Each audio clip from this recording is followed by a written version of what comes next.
right, ladies and gentlemen, it is that time of the week once more. We are going to be diving into week 2, Group A here, Season 7. Blue, welcome back, buddy. How was your hiatus? Not much of a hiatus, but it was pretty good. And I'm ready to watch some more Underlords Pro. I have looked at the new patch as well already, and quite interesting. The change of Right? the number of heroes in each pool. So interesting to see how much that changes actually. Yeah, we'll get into some patch notes here in just a moment. Let's go over the scores of where we sit here for week 2. And okay, I guess we're not going to do that. So never mind. Let's go back to the webcams. We had an interesting round last week. It had Foreign Sticks actually came to sit in with me, and we went over some of the funner points of it all. But it was some pretty interesting and action-packed games. Not that many Legion commanders, and as you just mentioned now, right, with the patch notes, another nail in that coffin on top of it this week as well. Yeah, it was. It's just the unfortunate case of nerfing Legion Commander builds. Yes, they're kind of rainbow. I don't really understand why she was kind of nerfed to the ground. Like there's a whole point in the game where nobody cared about Legion Commander for the whole reason that she relied too much on other alliances. They changed that, and then everyone was like, okay, cool, now she's useful, and then they nerfed that to the ground as well. So Yeah. now there's really nothing Legion Commander can operate in. There's no bounds. I mean, in fact, they nerfed Stonehall Pike as well, so you don't even have an early game compensation for that lack of damage anymore. So again, there's just nothing Legion Commander can really do at this point. I still I'm still so confused why that happened, but it is whatever. Perhaps we'll see some adjustments in Legion Commander eventually, but still, Legion Commander being nerfed out of the ground just means it just leaves more room for sort of Knight strats to come in, right? Because a lot of the time, Legion Commanders actually use to counter Knights because of that demon buff. Pure damage pierces through. You use Legion Commander to just pierce through that, deal some damage. So I mean, we'll see. We'll see if these changes will affect some of these alliances. I mean, Brood Mother's changes are not significant, really. Just HP adjustments. I mean, The if you want a Spiderlings, tanky insect and you can't find a Nyx, those broodlings yeah, could actually, like, do some real damage now, right? All yep. those extra mischances. Like, good luck trying to hit anything with that. But you're right. Like, that's all I can think of. Mm, like absolutely. I mean, Dazzle got buffed. Like for crying out loud, Dazzle got buffed, and so did I believe Necrophos got buffed. So there's a lot of things leading towards a resurgence of Knights getting even stronger. And yes, Knights defense stat got nerfed by literally 4 points, 2 points. So two and 4 points respectively. But still, that does not compensate for the fact that Dazzle now does 30 times 25% more HP healing per heal bomb, and well, Dragon Knight does is more tankier, does more poison damage. It's there's a lot of adjustments made so that the knights have less damage and more sustain.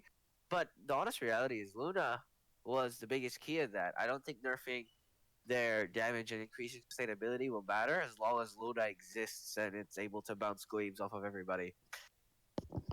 So you say that Necrophos kind of got like buffed, but it's only rank 3 Necrophos. It's only 3-star Necrophos that actually Right. has any meaningful change. But the rest of them, and I mean, how often do we see a rank 3 Necrophos, anyways, right?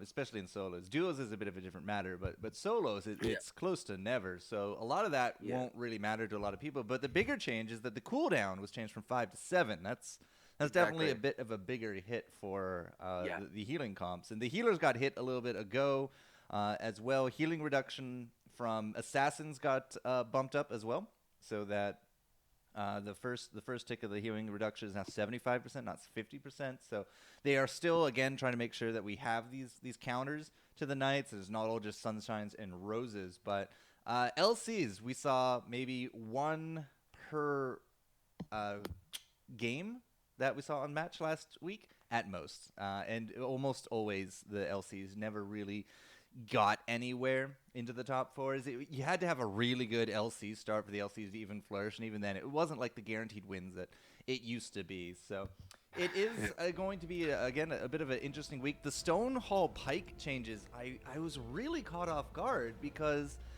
capping at 120 means it's less useful than an Ogre cap. I mean, That's huge. that's devastating. I mean, ironically enough, Bloodbound isn't that good as well. I don't see Bloodbounds that often. Usually after the early game now, right? Usually you see that paired with Legion Commander. Like again, this is just all indirect or in fact direct nerfs to Legion Commander because everything that requires shall we say unnatural damage, right? On like not Unnatural effect- damage. well, not, like, there's ways to increase your base damage, but Legion Commander usually scales off of damage otherwise, right? External forces, dualism, base damage increases, or otherwise like that. Sure. So he really relies on that the bonus damage taken from other things, and stuff like the nerf on the Bloodbound. You can't apply it to Legion Commander anymore. The Soulhole Pike nerfs. There's just so many that I mean, arguably you could say, oh, Demon Buff still works, but I mean, you can see if people play it. It's just not strong enough anymore. In fact, it's just another unit, and I don't think Legion Commander, with its current state and passive, I don't think it can run as just another unit.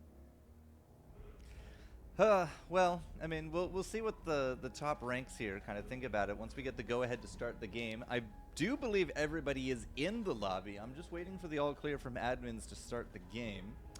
Mad King Matt, hello, Foreign Sticks and Tylee chatting away in chat. So, you know, we kind of got our lurking regulars here as well. Everything is set into motion to finally start answering some of these questions about what are the big ranks and what are the big comps. Mages did fairly decent last week. I don't think they really, quote, won, but we're also still seeing pretty much one Brawny per round. On top of that, usually 2 to 3 knights, 1 or 2 maybe LCs, but Brutes, I think, could actually stand to get a little bit more attention here as well. If we're not going to have Legion Commanders cleaving through with a lot of pure damage that you can't do anything about, then, I mean, yeah, come on, let's get some Brutes mixed into there, but who knows. We got the clear. Yeah. We got the clear. We're going to go, once I remember how to, multiplayer, not duos. That would have been fun. Standard private, begin! And we're off to it, Blue.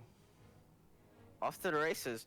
And yeah, I mean, everyone is just trying to sort of find compositions that work well for them. Obviously, I'm sure most people are seeing sort of the knight such to be the main right threat at the moment. I don't think Locks is that big. I haven't seen Locks too much, but yeah, again, the just overall, everyone just trying to find that replacement for the Legion Commander because the Commander countered a lot of these strategies that relied on effective defensive abilities rather than again base defensive capabilities. Right, warriors give you armor, but knights just give damage reduction. So pure damage cuts straight through that with ease. So we'll see how this goes. I don't think we actually had a 6 warrior comp do anything last week. I'm pretty sure. Hey, just linked with the 5-month subscription. Welcome back, buddy. But also, I believe we also had like one Assassin's game.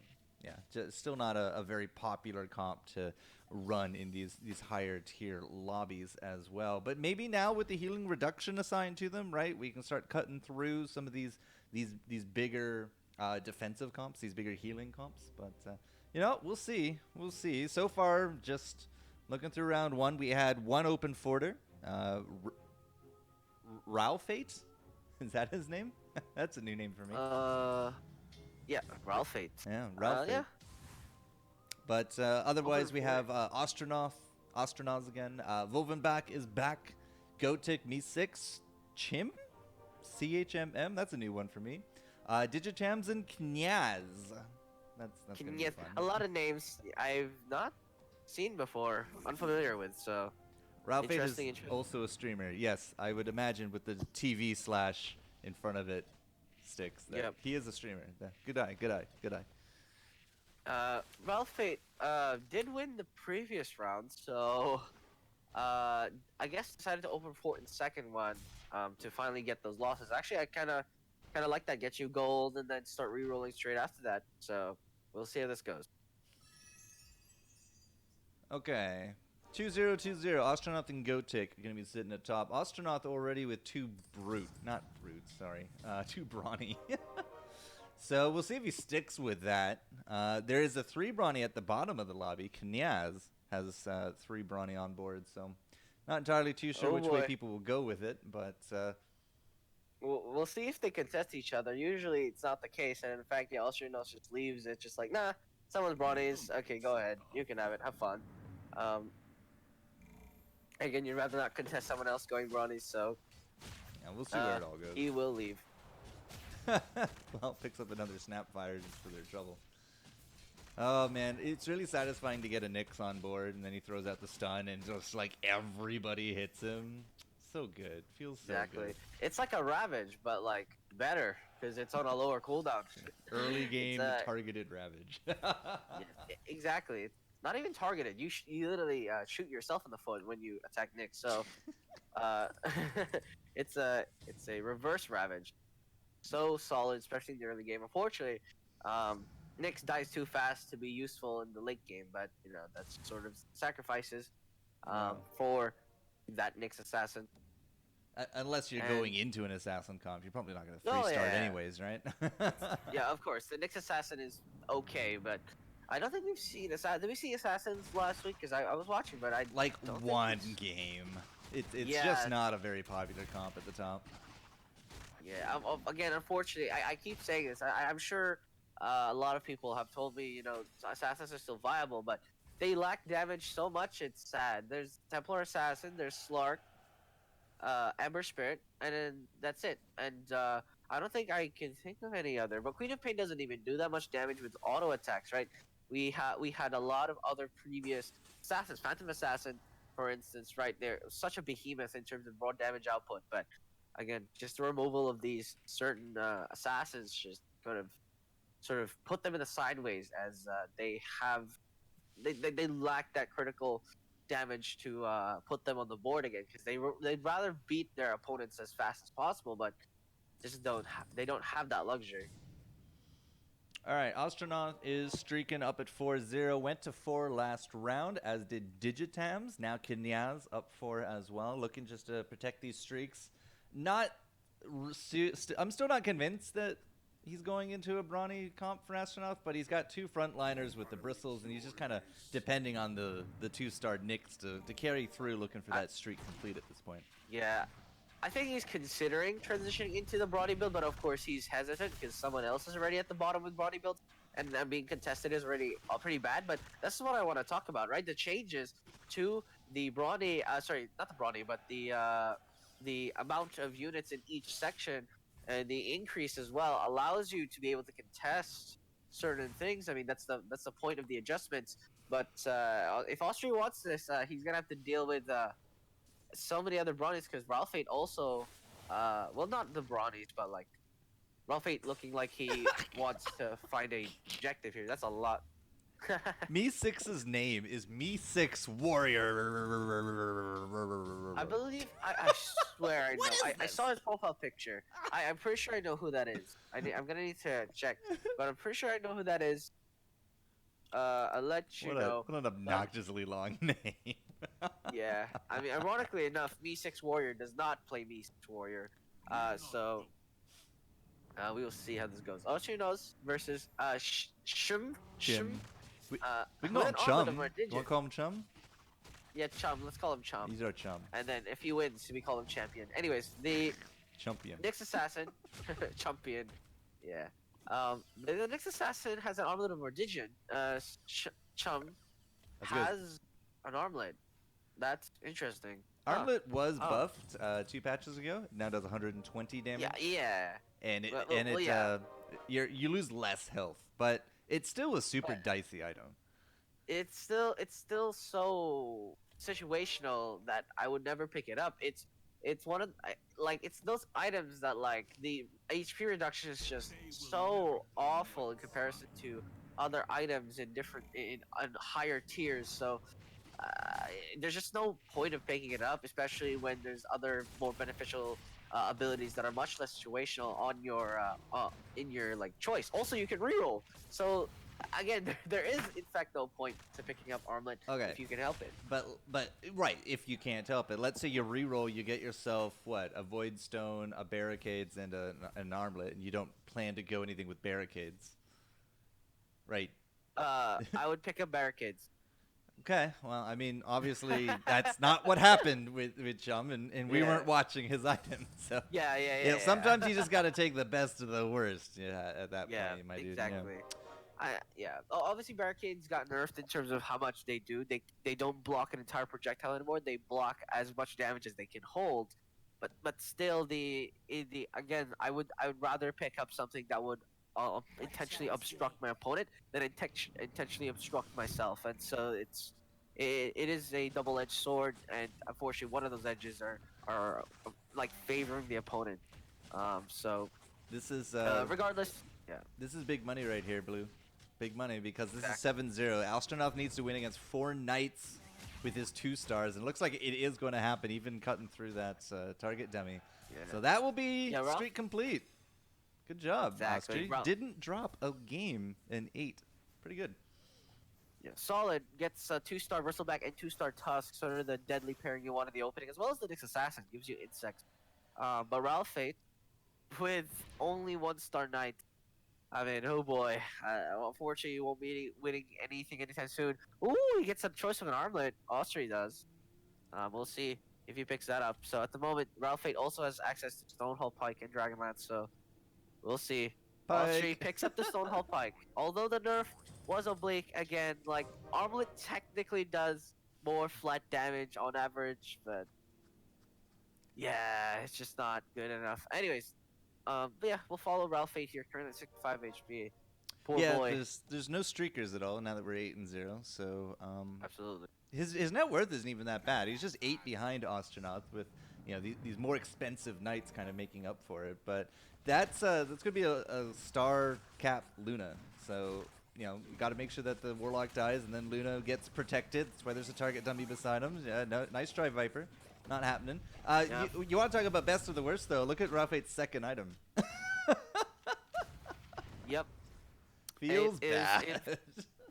a Dragonlance. I mean, it's not the worst thing in the universe, but it's not very good. And also just to put salt in the wound there, Sapphire gets a shotgun off at 3 HP, so that's quite a disaster. But Feels yeah, bad. I mean, Dragonlance isn't that bad if you don't have any other item choices, but But Armlet well, is. you do. Yeah, I mean, listen, at least I can put it on a ranged unit, right? Armlet, like, actually kills off my own unit, and I can't really put that on a range because of their low HP pools. I mean, regardless, you can put Dragonlance on a support like this, and you can keep it in the back. And at least it'll do something. It'll Oof. keep the Dazzle safe, especially in the long term, and also let it do some healing. Obviously, taking damage is the fastest way to heal, but usually that's not ideal. So it's not awful.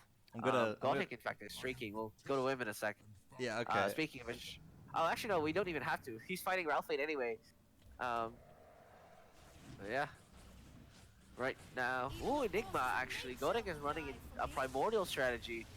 Let's see how this plays out against Knights, because this is a slow strategy versus a slow strategy. Just pushing forward. Meteor, Golem gonna land. Gonna do some damage. Arc Warden's definitely dead here. And the duplicate will just keep trying to compensate for this, but the Dazzle in the back, as well as the Luna doing some glaive bounces. Arc Warden's still alive, but the target dummy definitely absorbing some shock here. But triple Arc Warden, though, is it better than glaives? Only time will tell, and time is getting closer. Glaive's gonna bounce through. Only Eidolons left, but Eidolons are hitting pretty hard, actually. Dazzle 1-star, and the Arc Warden's still alive as well. This quite unfortunate that Dazzle cannot fight so many Eidolons. I mean, the Summoner buff on top of that, doing quite a bit of work there for Gothic. slow comp versus slow comp, as he said. Yeah, worked out pretty good for Kotick. By the end of it, poor Ralphate is just going to be the only one sitting yellow at this point. During all that, though, we did kind of miss the Underlords. So here's the Underlords that were picked up. Not a single Eno or Hobgen in sight. And Nessix Who and plays Eno Jewel. anyway? But this, like, it's Jewel Assassins on Digitams. I don't know. Hey, about you that gotta one. mix it up. If you wanna catch a fat one in the lobby, you gotta mix it up.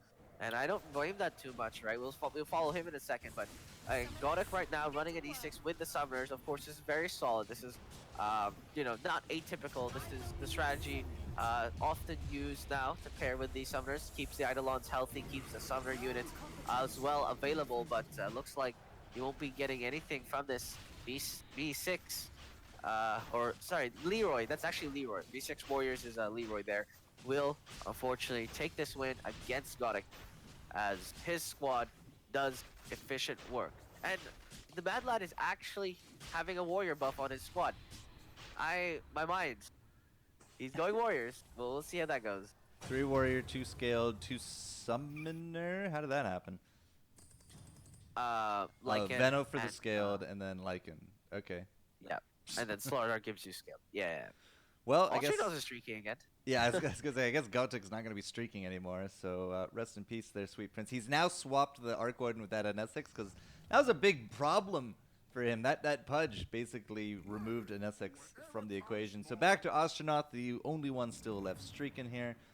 2 Warlock with 2 Insect. Okay. Is against some assassins, allows you to negate their healing quite a bit. More Kisses as well, gonna do some AoE splash damage, but you have to really deal with the Bristleback. That's the main enemy #1 there. But an E6 going down means there's no benefits, no golems, no nothing like that, but it doesn't seem to matter as the Bristleback gives no craps whatsoever. Viper's still alive. The Tusk also gonna get a punch off here. Secure that kill, but rooted. So Nick's gonna get picked off. And Austria's gonna be a bit sad about that. Close, but the Weaver survives. Digitams with the 3 Assassin, 2 Dragon, with 2 Vipers on board to go with it. Yeah, just too much to handle at that point.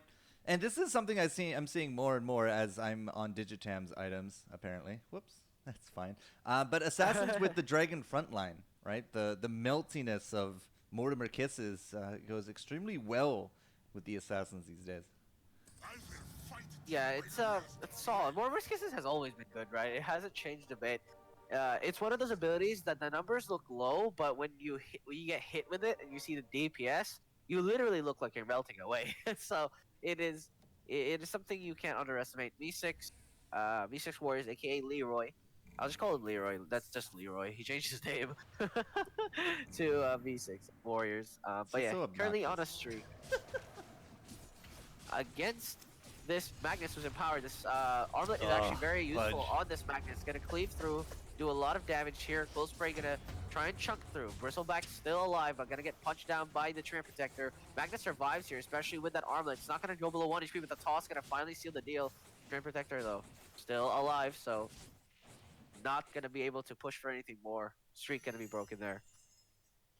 Ooh, we got a Mask of Madness there for Chum's Luna, 2-star Luna. Did a lot of work. Yeah, absolutely Very did a lot of nice. work. That 3-star Druid in the front, though, yeah, I'm pretty sure at this point in the game you weren't going to be doing much with that. But how many Pudges do we have in lobbies? Somebody's still battling it out, but I want to look. There are 2 Pudges in lobby, and both of them just went against each other now, and they both hooked the opponent's Anessix, and then the Anessix died before they really were able to do anything. Yeah. So, I mean, gotta remember Pudge about Pudge, guys. You gotta remember about Pudge. Yeah, I mean, it's been a while, but Pudge hasn't gone anywhere. It's not like he got rotated out of the pools. He's still there. It's just that nobody chooses to use him. He's not very efficient in most compositions, right? You don't in like sort of one-dimensional compositions like mages and knights. You don't really see it anymore because obviously you can't just stuff a Pudge in there. But if your composition isn't running, you know, anything, sort of one focus, you can run a Pudge in, and you will trick somebody into walking into that trap. And speaking of which, it looks like Leroy will be fighting Austria here. Austria is still 97 HP, so he's gonna be fine. Summoners as well gonna try and push forward, do some damage. Tosso gonna stun all of the summoners and gonna the bear gonna chop through everything as it's been uncontested. It still has the summoner buff on top of the savage buff, and you can see how much damage it scales up to from 275 to 346. Does a lot of work. Yeah, swapping in for the 2 druid at the very end there got the lone druid up to 2-star, which it's not a bad way to go, right? You got that tanky front line and then a lone druid in the back, but a lone druid at I believe Me6 had it last round as well. So between 6 and 7 unit caps, that's a pretty early lone druid. So he's got to be pretty thankful for that one. I'm gonna throw up the tab here, Blue, before we go anywhere. So feel free to tell me who we're gonna want. But for the tabs, we have 2 Assassins players, as it turns out. Kanaz and Digitams are now both into the Assassins with the Dragons front, and 1 Rainbow at the bottom with Ralphate. Yeah, let's watch Kanyaz here. I want to see how his composition goes. He does have access to the stronger Ember Spirit. I think Kanyaz definitely has a better composition at the moment rather than Digitimaz. But unfortunately, he's fighting the Knights, so we'll see if he's able to compensate this AoE damage to try and deal with them. Because remember, Knights do very well against AoE damage due to their sustainability. But D6 goes down. The Assassin's still all available. Heal Bomb gonna make sure they're still healthy. But a Fist again. The Ember Spirit's still alive as well. Root comes out on the Luna. The Templar Assassin goes down. It's up to the Weaver now. And this Weaver is quite MVP, especially on all these fights, because it survives. Just like a cockroach in the middle of a nuclear storm, just survives straight through the fight, and will take that win for Kanyaz. It's not a huge amount of damage, but Ralphate down to 51. He's no longer the only one still in yellow after all that as well. The top to the bottom is starting to shrink a little bit as we have several people now into the 50 and 60 range. Summoners for Gotik just got a pretty big upgrade, and Vovenback, I suspect, is Heartless. Heartless Brutes for Vovenback. So a lot of 2-stars this round for people. Yeah, I mean, Vovenback, that's actually quite an interesting composition. But again, we'll stick with Kanye's for now. And speaking of the devil, he shall appear. Vovenback is his opponent at the moment. We'll be seeing how this Brute will go against these Assassins. Of course, Brutes notoriously very efficient against Assassins. They will reduce the damage quite massively, and especially since they have 2 crit. So, Snapfire getting doomed there, no Mortimer's Kisses. The Light Stealer gonna pierce through. Again, a Brute Force sort of monster. One of the best, in fact, in terms of the Brute alliance, and will clean up very nicely. In fact, barely took any damage. Master Manus on top of his Feast. Very nice. Yeah, Brutes. I really am a big fan of Brutes. I think that Brutes can absolutely do very well in a lot of these lobbies. And as soon as we get to 8, looking for that 4th Brute, probably, a Doom, unless we already have one there. I think that would go really well for Vovenback into this next level up. Mad King Knight saying that Kanaz really needs that level 8, needs to get that 6 assassin in, but I don't think he has another assassin to go in. There's no there's no point of leveling up if you cannot put another assassin in to finish that completion. I mean, usually that's why you see a lot of people stay at 3, right? To just at least have damage. And yeah, you can see there, the Queen of Pain is not as good here, so Maelstrom on Ember Spirit and a Desolator, so they stack up on slides. So. Oh, does he not have a Queen of Pain in? I thought he did. No, he removed it because he doesn't have 6 assassins anyway. So gotcha. He's fighting Leroy here, trying to do as much damage as possible. Of course, no Doom, so Mortimer's Kisses will fly out eventually here, but hopefully sooner rather than later, because the Root will prevent it from happening. And there it goes. Unfortunately, a little bit too late there. The Mortimer's Kisses took way too long to assist the assassins. They all melt, and the big boy Jewel, he heals off of melee attacks, but it doesn't really matter if you're getting beaten up from every angle. He also had some roots on him from those bears. Yeah, that wasn't even close. Vovenback did. Wait, no, Me6 did a phenomenal job just cleaning that one. There's level 8s now coming through for majority of our lobby. A lot of 2-stars now flying. Do you want to still stick with Kanaz? You want to go with a streaker? We're sitting at. We have a streaker. Yeah, Leroy is on a streak. I'm actually. This Mad Lad is literally actually going for 6 warriors. He's a man of focus. He is a man of focus. I mean, it's going to be at 10, right? It's got to be at 10 because the four savages going to be trying to Way too carry good. the damage Yeah. aspect of his comp. Exactly. It's way too good to give up, and you can see the Pudge is actually not going to get anything off. Toss going to connect, but I'm not sure how well that will go because you want the hook to land on the D6. We'll see which one is equidistant away from the Pudge. Is it the D6 or is it the Omni Knight? Actually, we'll hook in the D6, so we'll see if that pickoff occurs, but the gold's already dropped. There's no point of really picking it off anymore, but the bear, look at the bear, is doing a lot of damage as well, but the slowdown in the attack speed is going to be a bit unfortunate, especially on top of the heal bomb. The golem as well, going to cut through everything. The opposing side golem for Ralphate doing way more than Leroy's, as his already has fallen, and the bear drops following his master, and the D6 will be last to go.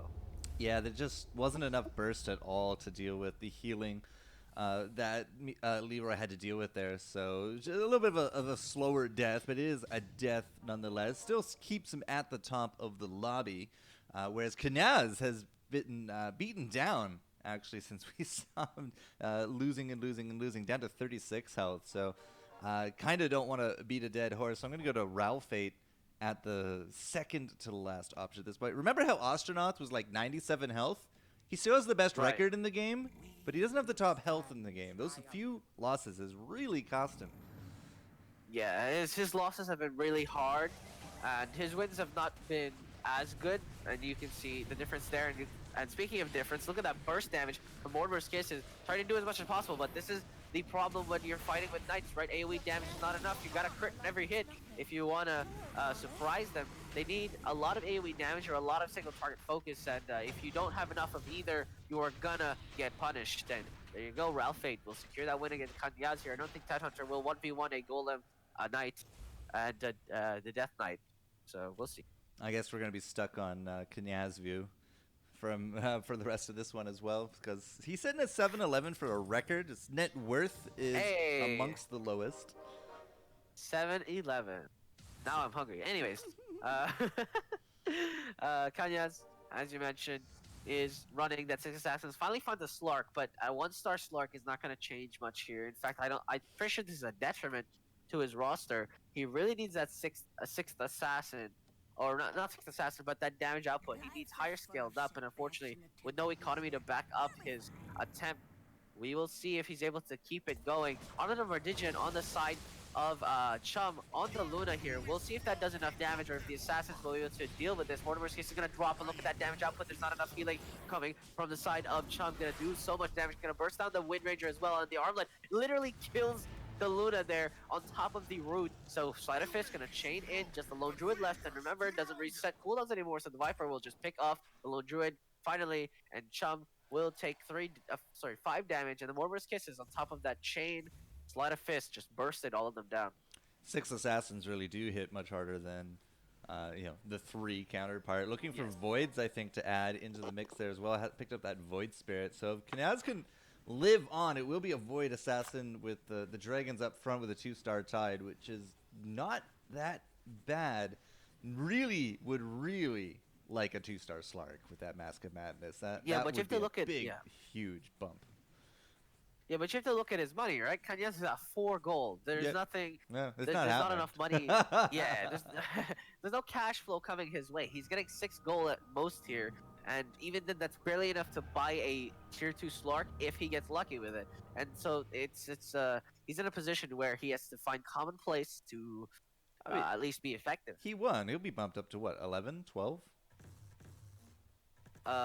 You only get 6 gold because 5 per round and 1 for winning. And he's not on a streak, so you only get 10. Right, so that'd be 10. Yeah. So you could totally buy a tier 2 Slark.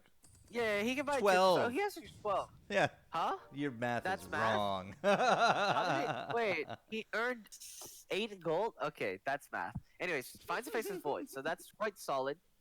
Gets it down, swaps it out for the Queen of Pain. I'm not surprised. Queen of Pain is 1-star Queen of Pain, yeah.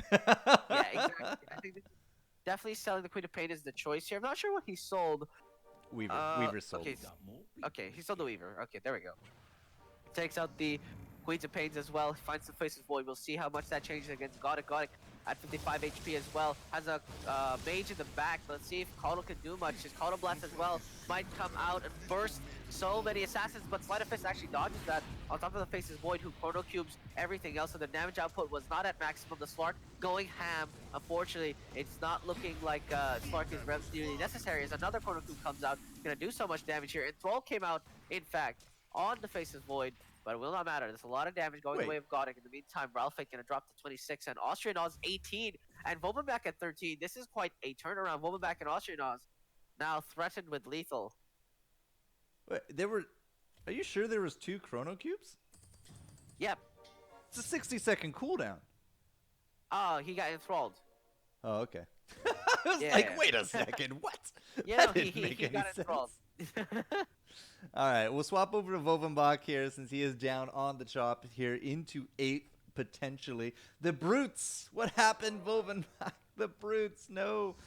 Druids, Hunters, Brutes. Definitely a stranger mix of alliances. 30 gold in a dream. If Vovenbach is out, he's going to regret holding on to that, not rolling down. Yeah, Vovenbach did, in fact, sack the Luna in favor for the Mirana. Of course, not a bad choice, but still, I don't really think a Mask of Madness on the Windrunner was a better choice. But regardless, we'll see how he pushes through here. Is against Austrianoz. Austrianoz is in fact dealing with the Shadow Shaman, but it's already used his ability, so it's not the biggest deal in the world. But there is no damage coming from Austrianoz here. The front line is still very healthy on the side of Vovenbach. The insects do very little to stop this push out, but the Golem, he is doomed, but the Doom doesn't stop its pure damage from coming out. Maybe perhaps this will turn the fight around. The insects are being buffed by the Summoner buff. We'll see if that is enough, because the stun, the Goski bouncing back and forth, and Vovenbach might lose this just simply for the fact that the Goski just stunned the Lone Druid and the Wind Ranger, and in fact that is the case. 2-star Witch Doctor has 8 kills. The deadliest Witch Doctor this side of the Underlords. All right, well, it's not a kill, but Vovenbach will at least survive for now. 8 health, trying to stretch for 9 units, I would imagine, although I have no idea what he would stick in. Picks up a Lich on the back of that. Really? He's just rolling down. Looks like he's just rolling down and taking items out of the pool. He sacked his economy for those. In fact, he doesn't even get a turn of respite. He still has to continue fighting. Picks up the Medusa to put on the field. Swaps out the Doom for it. We'll see if that is the right play, because he's against a Summoner strat with a Caudal in the back. He does not have any scaled or anything like that magic resistance. So Caudal Blast will do quite a bit of hefty damage. In fact, it is not amplified, so maybe not the worst in the world. In fact, it does little at all. So it'll be fine. The push forward, though, the bear is going to go down immediately. The second bear is still alive, and his own bear, the opposing force, is gigantic and will try and do some damage as well. And in fact, it will. The Medusa gets stuck in Serpent Wards, but she is the Queen of Snakes, so the Serpent Wards will do barely anything there. An arrow will connect with the Eidolon as the Arc Warden will be the last one to stand in the back. Yule Scepter throws the Medusa in the air, but all for naught. Whew, 17 damage goes away to Goddic. Rafate drops to 6. Kanyaz drops to 8, and Chums drops to 17. Everyone on the chopping block here. Yeah, Leroy is really the only one at the top of the kingdom there, as Digitam is right on his heels. We'll throw up the tab for this one. Of our single digits, who do you think has the possibility of going out first? Vovenbach seems to have stabilized with that Medusa, so Knyaz, Ralphate, or do you want to stay here with Vovenbach? I think definitely Ralphate here. We'll see how he manages to compensate for it. He only has a 1-star Luna, and I emphasize so much that Luna is your core damage output in the late game. We'll see if Digitamas will be able to put the nail in the coffin for this Knight strategy. I believe it's the only Knight strategy in the game, so leaving this out of the fight means that we don't get a Knight win this time. Well, that would be quite a event. Sven gonna God Strength out, gonna push forward here. The Only Knight gonna heal bomb himself, not gonna even try to save the Sven, and look at that already. All the Knights gonna get picked off here. The Assassin's gonna pick him off one by one. Ralphate at 6 HP. He needs to kill more, but it's not gonna be enough. 14 damage gonna go the way with Ralphate, but Goddic gonna go out first. Goddic with that Summoner Primordial strategy fell off, and Vovenbach as well gets picked off at 18 HP. Obliterated, triple kill, as we were almost all right. Ding, ding, ding, ding, ding. Chum, our buddy Chum is hanging on by a thread. 1 health to go. Knyaz sitting at 8. So of our bottom 3 that we said, 2 of those 3 went out. I wasn't expecting Gotik to go out because he got hit back to back for 17 damage. He was at 34 2 rounds ago. Got hit by 17 by Vovenback. Goes hit again by another 17. Goes out in last. That's a catastrophic fall from grace. So now we'll see Chum sitting at 9 units. Has really no cash in the bank to do anything else with it. And it's his 3 hunters with the Medusa with a 4 Druid front line. We'll see if this will be enough to go up against the clone of Meeseeks. All right, Leroy gonna try and fight him out. Misik is gonna do some damage. Hook gonna come out on the Draw Ranger, unfortunate, but the E6 for the opposing side actually stole it. There's no golem gonna be here for the side of Chum. It's already going horribly for coming into the mid game where the ults finally drop. And look at that, the golem in the middle of the entire fight. The Wind Ranger gonna go out, the Medusa already out from the root. And although another root is countered, the golem is hooked out, or rather the bear is hooked out and saves the golem just enough time, as Chum unfortunately will not stand a chance against Leroy's clone, and Kanyaz will be at 8 HP, dealing damage to Digitimus, and Astronaut survives at 2 HP. Astronaut was once the king of this lobby, went 12-0, is now suffered at 18-7, which, again, is the best record in here. But the losses that he has suffered have been catastrophic. He's down to 2 health, as you said. The 4 Savage, 3 Insect, 3 Warlock, has apparently just not done the deed. So at least he got into a top 4 situation, but I mean, Blue, this could be it. It's him or Kanaz. Yeah, this is looking very grim against Assassins. Warlocks are not the best in the world, so we'll see if he can do anything but Ravage into Mortimer's Kisses, a deadly combo, especially against a team that relies on sustained heavily. The Bristleback gonna do as much as he can, but Slark is already extremely beefed up, as well as the Void damage just pops everything as Ultranos drops for 23 HP. In the meantime, Leroy versus Digitama is still fighting it out. Assassin versus the Warrior strategy, and the Void damage is so much. B6, aka Leroy, will take 16, as we might have our first Assassin the Assassin final top 8, as we literally just talked about how bad it was.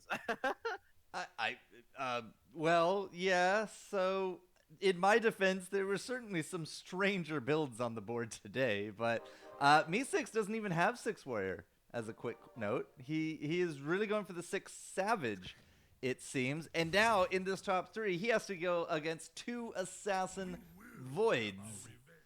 Oh, yeah, no. This is terrible for him. We have the weirdest compositions in the final 3, ladies and gentlemen. This is what you get for playing outside of the box, right? You definitely rise to the top. Rav's gonna connect on so many units. The Chrono Cube gonna stop as well a lot of these opposing forces, but Rav's gonna connect. The Slark is still going ham. There's not enough damage coming out for the Warriors. The Golem is not gonna drop here, as the Mortimer's Kiss is gonna burn through a lot of these Warriors. Remember, the damage problem of the Warriors is coming to break out here, as the Slark is still going ham, gonna obliterate so many of these units so quickly, and that will be it of that.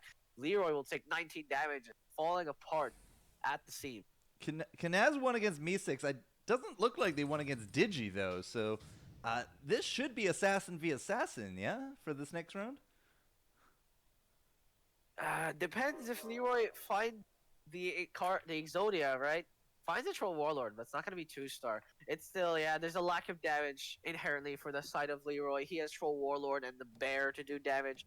Bristleback, a little bit, but unfortunately, I mean, top 3 isn't bad, but we'll see if he can push for anything more, as he will be fighting the Digitimas here. The Slark is in fact 1-star, but still, your Warriors are gonna have a tough time trying to fight through it. The Mortimer's Kiss is gonna burn through on top of the Chrono Cube, gonna make sure that none of these heroes is able to go for anything more. The Warriors falling apart here. The 3-star Magnus also trying to do as much as he can, but the Slark already cutting through a lot of its attack, as well as the rest of the Assassin. Sleight of Fist going through the Golem, actually going to kill off a few units. The Burrow Strike doing a lot, but that'll be it, as Meeseeks drops to 2 HP, survives another round. He'll be hoping that Kanyaz and Digitimus fight each other, so he may be able to sneak a 2nd place. Kanyaz actually, or Meeseeks lost both boards. So Kanyaz will survive another round at 8. We just picked up another item round. That's going to be a Shiva's Guard for Meeseeks. Going to try to hope that the extra slow is going to give him a bit of an edge right there. But yeah, 5 Savage, 6 Warrior. Just too bad you can't get that last Savage, huh? Could you imagine a 6 Warrior, 6 Savage comp? That would be brutal. But it's not That happening. would be disgusting. We don't have the Yeah, items, unfortunately, don't have the manpower, and we don't have a 2-star Troll Warlord. yeah, there's not enough synergy between them to make it happen. It would be quite massive, but yeah, as you mentioned, unfortunately not good enough. But we'll see if Kanyaz's Ghost will be able to finally kill off B6 here. B6 will try and fight this through. He did beat it, I believe, as you mentioned previously. Stark will get picked off here. The Mask of Madness will not help him, especially if he's getting bursted down by a Troll Warlord. Ravage going to connect on the opposing side. Ravage as well to counter-initiate. And look at these assassins go. Sleight of Fist going to try out again, going to kill off the minion of an E6, but still gonna get traded off very quickly by the Troll Warlord, who is uncontested. Will now try and fight through the Templar Assassin. The Golem in the back as well, distracting a lot of the opposing forces. Templar Assassin's gonna get picked off. The Void Spirit, or sorry, the Face is Void, not gonna be able to do enough by itself. And Kanyaz will get picked off, and as I mentioned, Leroy gets top 2, and that's pretty good, unfortunately. We'll see how he deals with Digitum. There was a big swap at the end there. Me6, Leroy, whatever you want, right? Swapped out the 5 Savage for 2 Troll. You'll see the 1-star Troll Witch Doctor off in the corner. That made a big difference in his damage output. Me6 was able to actually survive. The Chrono Cubes didn't exactly hit the numbers that they needed. So now it's do or die time. If Me6 can't even withstand 1 round from Digi, there's no hope of him getting a first place. Doesn't even roll down, is either confident or hoping that he doesn't go down so quickly. The Stark will get picked, will pick off the Witch Doctor immediately here to see if the Troll Warlord is able to survive. Mortar's Kisses on top of the Chrono Cube, gonna expose it a little bit, gonna get bursted down by the Face of Void, gonna kill that quite quickly. Another Chrono Cube as well, just gonna connect all these warriors now alone. The Ravage gonna connect, but only to stun and cry for help because the Bear is not gonna be doing enough damage. The Magnus is gonna get picked off here very quickly and suddenly, instantly out of the gate. 24 damage as Digitams takes that lobby. Poor Leroy. Finally had like the best showing of a 6 Warrior we've had in Underlords Pro, and the first lobby of the day is full of assassins. Oh my goodness. Good stuff though. Quite a cool comp with the 4 Savage with the 2 Druid. But those trolls I think needed to be slotted in way earlier. But Digi was saying in chat, hey, I didn't even get that 2-star Slark. You can see he had that 1, but it didn't matter because he had a 2-star Void with another Void. Right, the Chrono Cubes back-to-back was pretty massive. So, yeah, good stuff, good stuff. All right, that is Group A, Week 2 for Round 1. Let's take a quick look. Leave party. Do we have any bots still playing? We do not. Looks like all the bots have wrapped up. So we don't even have another game to jump into, which means our scoreboard will be updated here momentarily. But, It's another week of different comps that are not LC or Knights, and Assassins in Group A claim top 2 out of 3 places. Pretty damn good. Oh no, did I lose? I mean, okay. No, yeah, no, I'm here. Yeah, it's quite interesting to see. Again, Assassins winning that lobby is a surprise to me. I didn't expect it, but again, the Mortimer's Kisses behind all of these Assassins doing quite a bit of work. We'll see if it's able to win more than 1 round. I mean, a 1-round win is better than most compositions, right? Because we only really get 4 composition wins in a single week. So yeah, again, we'll see which comes out on top in the next lobby. Yeah, but it was still like, what a weird mishmash of everything, right? With the new numbers in and the new changes, we still saw Pikes, a few Armlets. And again, think about it, right? Pike is capped at 120 damage, but you got to build it, right? You got to get a character that can build into it. Armlet will give it to you right off the bat, but there's a drawback, right? The 80 health a second. It won't kill you, but it will bring you down to 1. At the same time, Ogre Cap, we still saw out there, plus 125 damage, especially on something like a Luna. It's still a very popular strat to go. But there was a very big lack of Knights. We had 1 Knights player, no Brawnies. You'll remember, we saw some Brawnies early, but everybody actually decided, nope, not going to do it. Instead, it was like some Druid front lines with Hunters. We saw some Brutes with Hunters, with some Druids in there as well. So there's quite a bit of Druid splash rolling around, but none of it actually got into a top 3.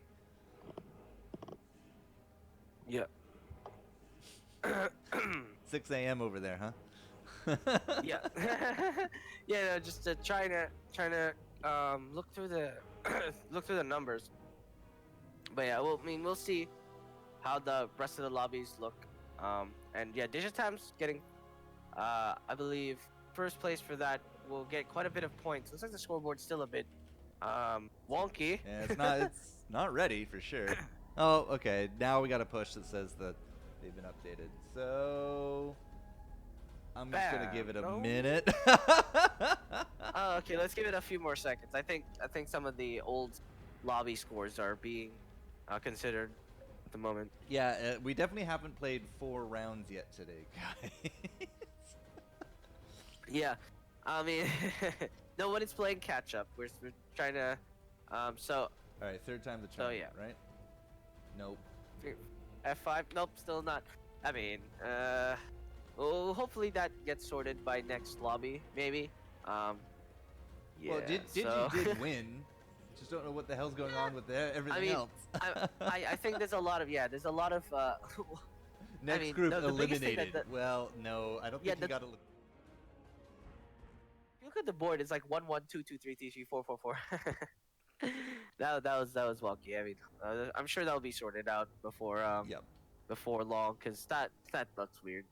We'll get that going, but we'll take a quick break here, guys. We've been told next lobby should be up 55 past the hour, so we'll put up a 5-minute timer. We'll let Blue go grab his morning coffee, and we'll come back with round 2, Group A, with hopefully a working scoreboard so we know who's going to jump in it. So don't go anywhere, guys. Back at the GIF.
All right, ladies and gentlemen, and Lazy Peon, who I think is asking for tech support. Not entirely sure. We are No, I coming. believe. Yeah. We're coming back in just a moment here. So we got round 2, just about ready to fire up. The admins are taking a quick look at the scoreboard, which I'm going to try here, Blue. Boop! There we go. That looks a hell of a lot better. Yeah, much better.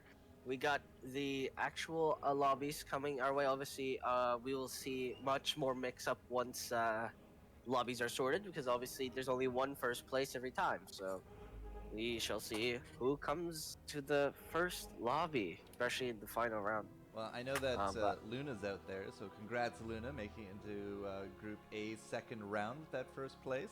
Lithuania. So, yeah, good stuff there. And Dot Shame is really the only other one I recognize here in the top 8. yeah.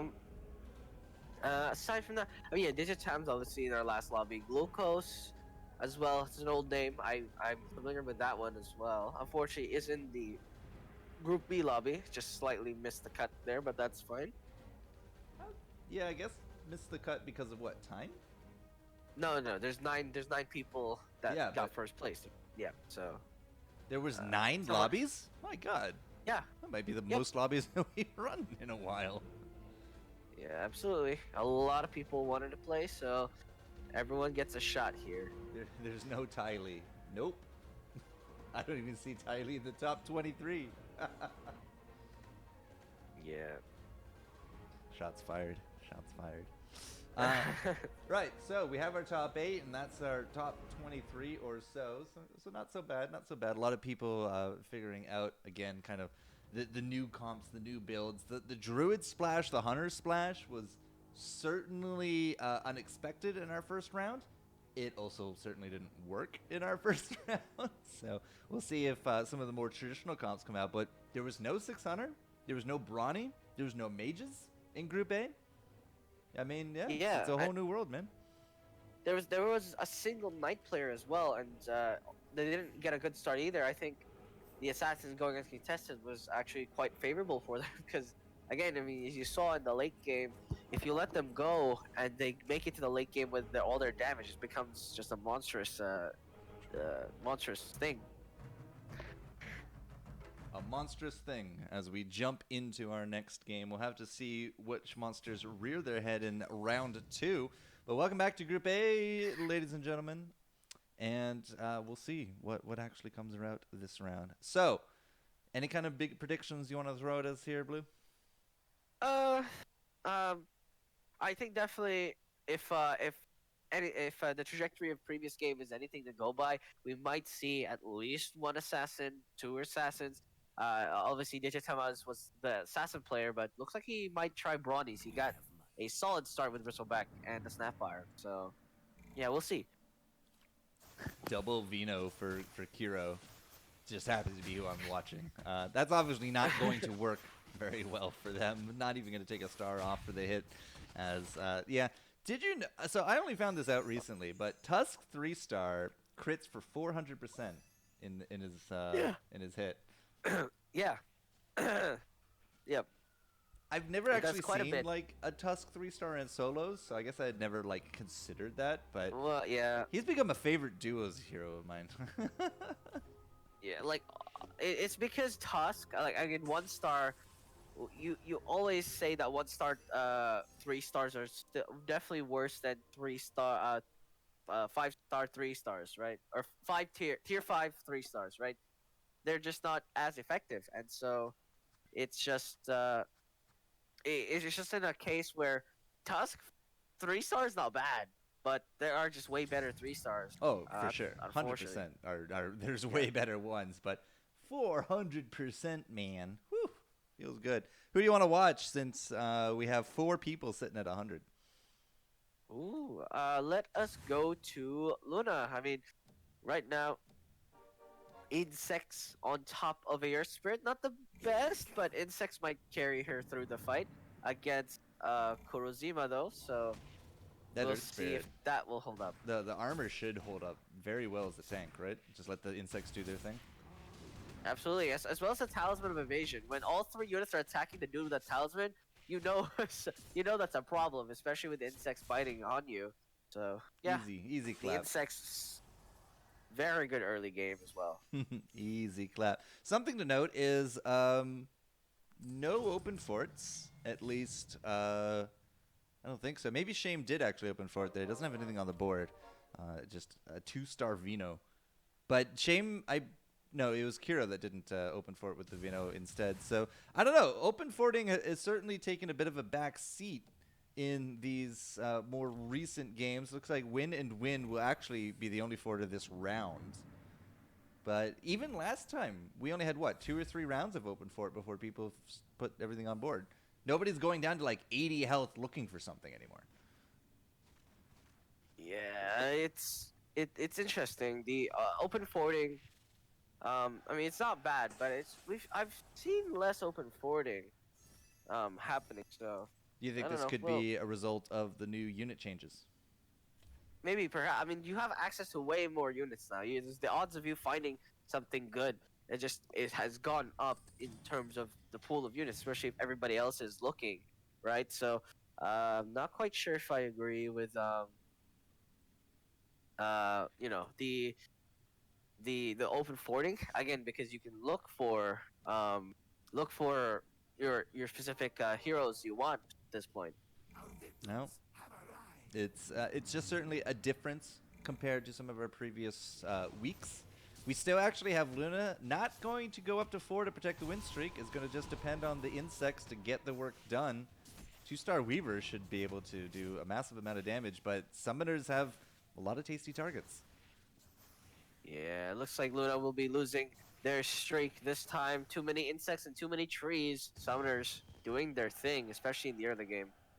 So that means Hasioplex is the only streaker left, taking a win over Kirozima. And that is insects as well. Yeah. So 2 insects early on. Kirozima actually now slotting in Brawny. So is Alone in the Dark. We'll keep an eye out to see if they will actually finish that or make that into their main. But when it comes to 2 stars, this is one of the only 2 stars on the board. Is Hasio with the 2-star Razor with a Vanguard. Tankiest Razor you ever seen, man. Yeah. Casioplex at 99 HP. We'll see if he maintains the streak against Snow. Is running Legion Commander. Hey, we might see a LC build. Although It's a that'd be interesting to see. 1-star LC though, and she got silence from the demons and is just gonna give Yeah, away no, the she damage. gave a duel. Yep. Okay. Wow. That's okay. Whoops. This That yeah, wasn't great. I mean, that's why you usually don't put LC on the field A at a 1-star 1-star. LC, yeah.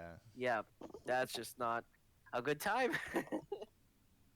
Can we offer But you know, 480p bitrate quality? Not until affiliate status, I believe. Lazy Peon. So yeah, we can't we can't provide anything under our maximum until affiliate kicks in which so if I we had believe. more viewers and more subs, we could actually put in, you know, the application, but just won't work out that way either. If you can't trace route though, then I think it's more your internet than us. Sorry to say. Yep. But anyways, the both the streaks are actually gonna be engaging each other here. It looks like the streak of shame might keep going. There's too many treants, and the insects might not be able to keep this going. Um, and yeah, will get picked off. So Right. 4 treants. Nation Prophet the only one dealing damage. Fortunately, summons don't do anything, even though you have a swarm of them. So shame will be continuing, and Alone in the Dark will also start a streak going. I mean, it's not the biggest of deals, as Luna said in chat, right? Yeah, losing a streak this early on is not the biggest. We saw Astronaut last game actually finish off the 8-0 in like the first 8 rounds, but it's not, again, a big deal. So Alone in the Dark up at the top with Brawnies, put in a 2-star for Spirits. Could actually change into a late game Spirit build, I guess. Perhaps I wouldn't be against it. It's a solid build, of course, next to mages. The only downside is if you hit that late game against Bloodthorns and silences, suddenly your entire composition collapses downwards. I mean, that's the same. That's with all mage compositions, though, right? That's not exclusive to spirits. So, we'll see. And there goes the streak. Okay. Just done. So Yeah. shame. Shame's the only one streaking. Yeah, all the other streaks have died, and Shame is sitting at 5-2. There's an extinction of streaks as Shame again, as you mentioned, still on that road. The Shadow Fiend on 2-star on top of all these summons is definitely helping with the situation. We'll see if he can push for more here against Alone in the Dark. Another Dragon Lance on the board. This Vito in the back. Hey, listen. I actually like Dragonlance. Okay, it's infinite range, bro. You can't sleep on infinite range as Requiem comes out. But 7 units, there's no way he beats a Horde Treant. No. We are Groot as they come through. Yeah, not happening. So that's I didn't see the streak. Are we at 5 or 6-0 there for Shame with the 2 druids splash into summoner?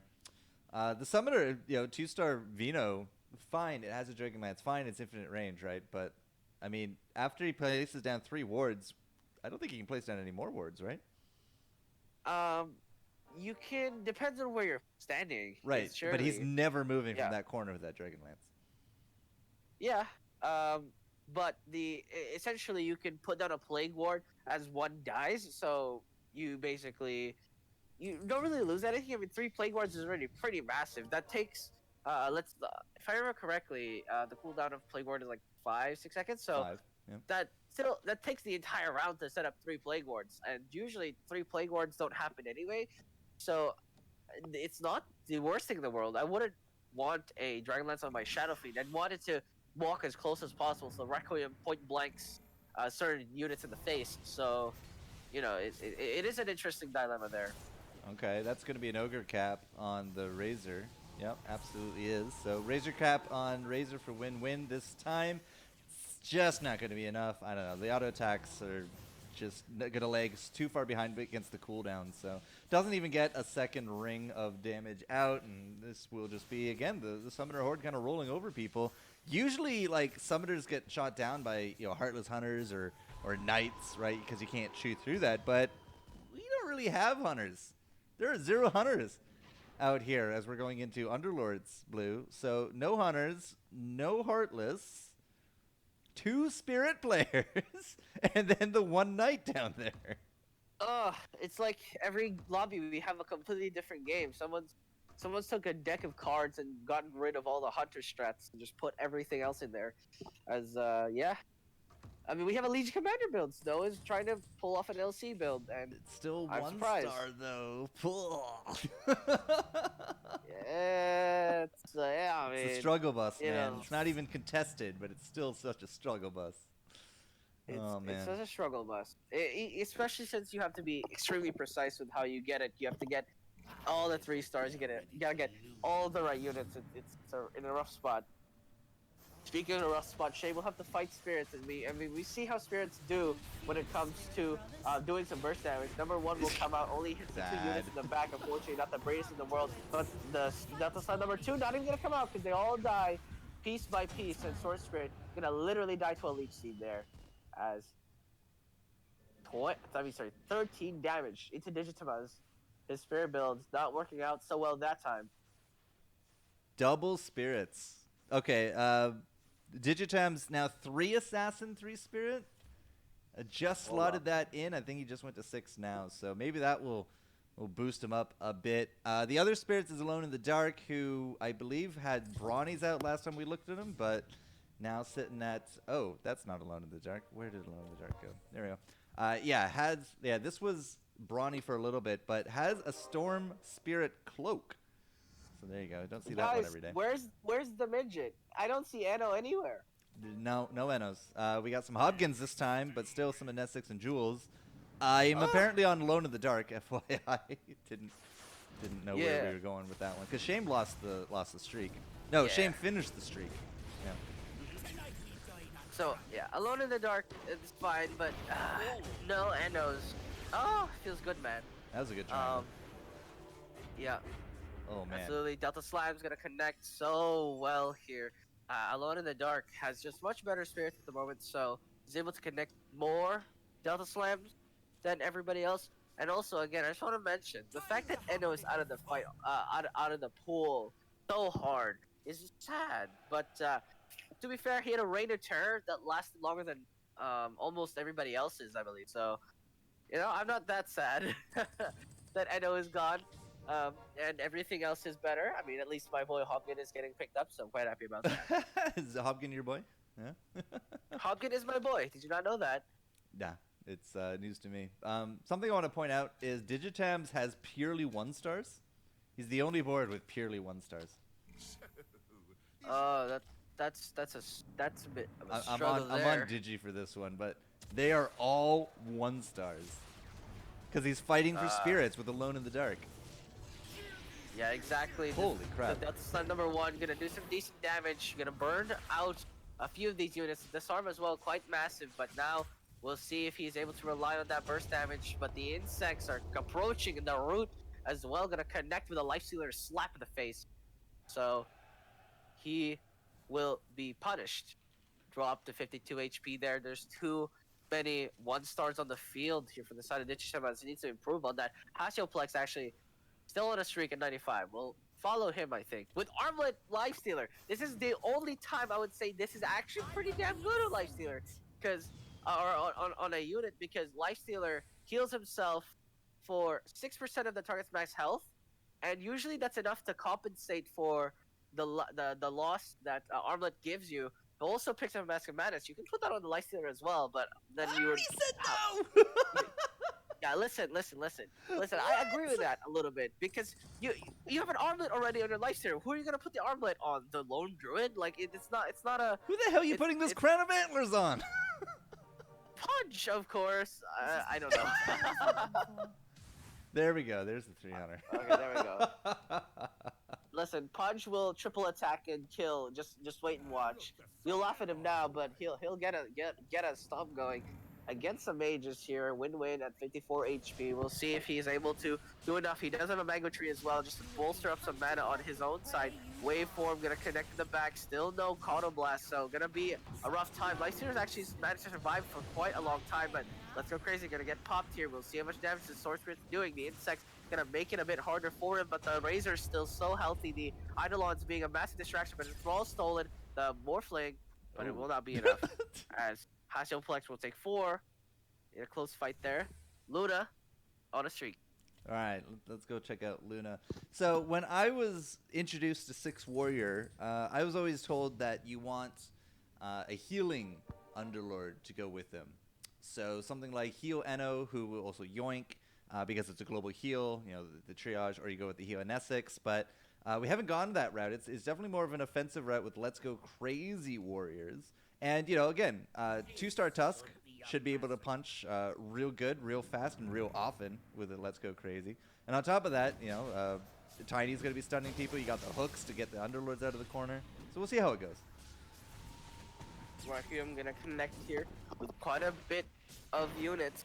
The Venomancer as well gonna get hooked in by the punch and try and do some damage as much as possible. Weaver trying to poke out the Magnus, but the Magnus is still so healthy here. We'll see if he can get a few more pickups. The Empower gonna connect.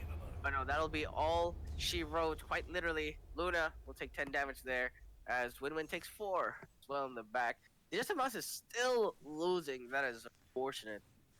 Something well, 2 things to need to point out. First is Luna saying that they got All-Out Assault and the Enthrall. So that's why there's no Yoink Eno. Definitely would have taken the Yoink Eno, so I'm glad that my sources on that one is correct. Second, not Hasio. Who just got that? 3-star Kirozima Bristleback. That's our first 3-star today. Kirozima? Yeah, 3-star Bristle on a Brawny comp. Our also first Brawny of the day. 27 kills in 15 rounds. Not a great record though.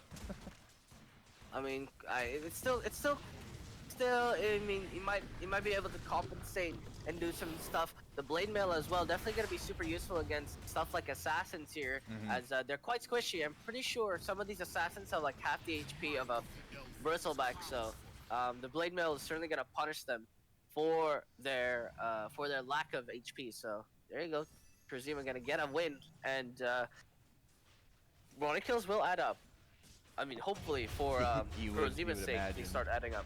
It doesn't feel like that they're far enough ahead with the Brawnies, which might explain the score right now. But maybe Kiro will actually start equalizing now that they've got a 3-star Bristle on board. So it was just a big pickup moment that we hadn't seen in our solos. In the duos tournament, you see 3 stars quite a bit, but here in solos, 3 stars are pretty rare. So good job, Kiro. Let's see if it can carry you forward. We'll watch Snow for this one since they are streaking. Snow is our Rainbow LC, who is still a 1-star LC. No, it's finally 2. Okay, good.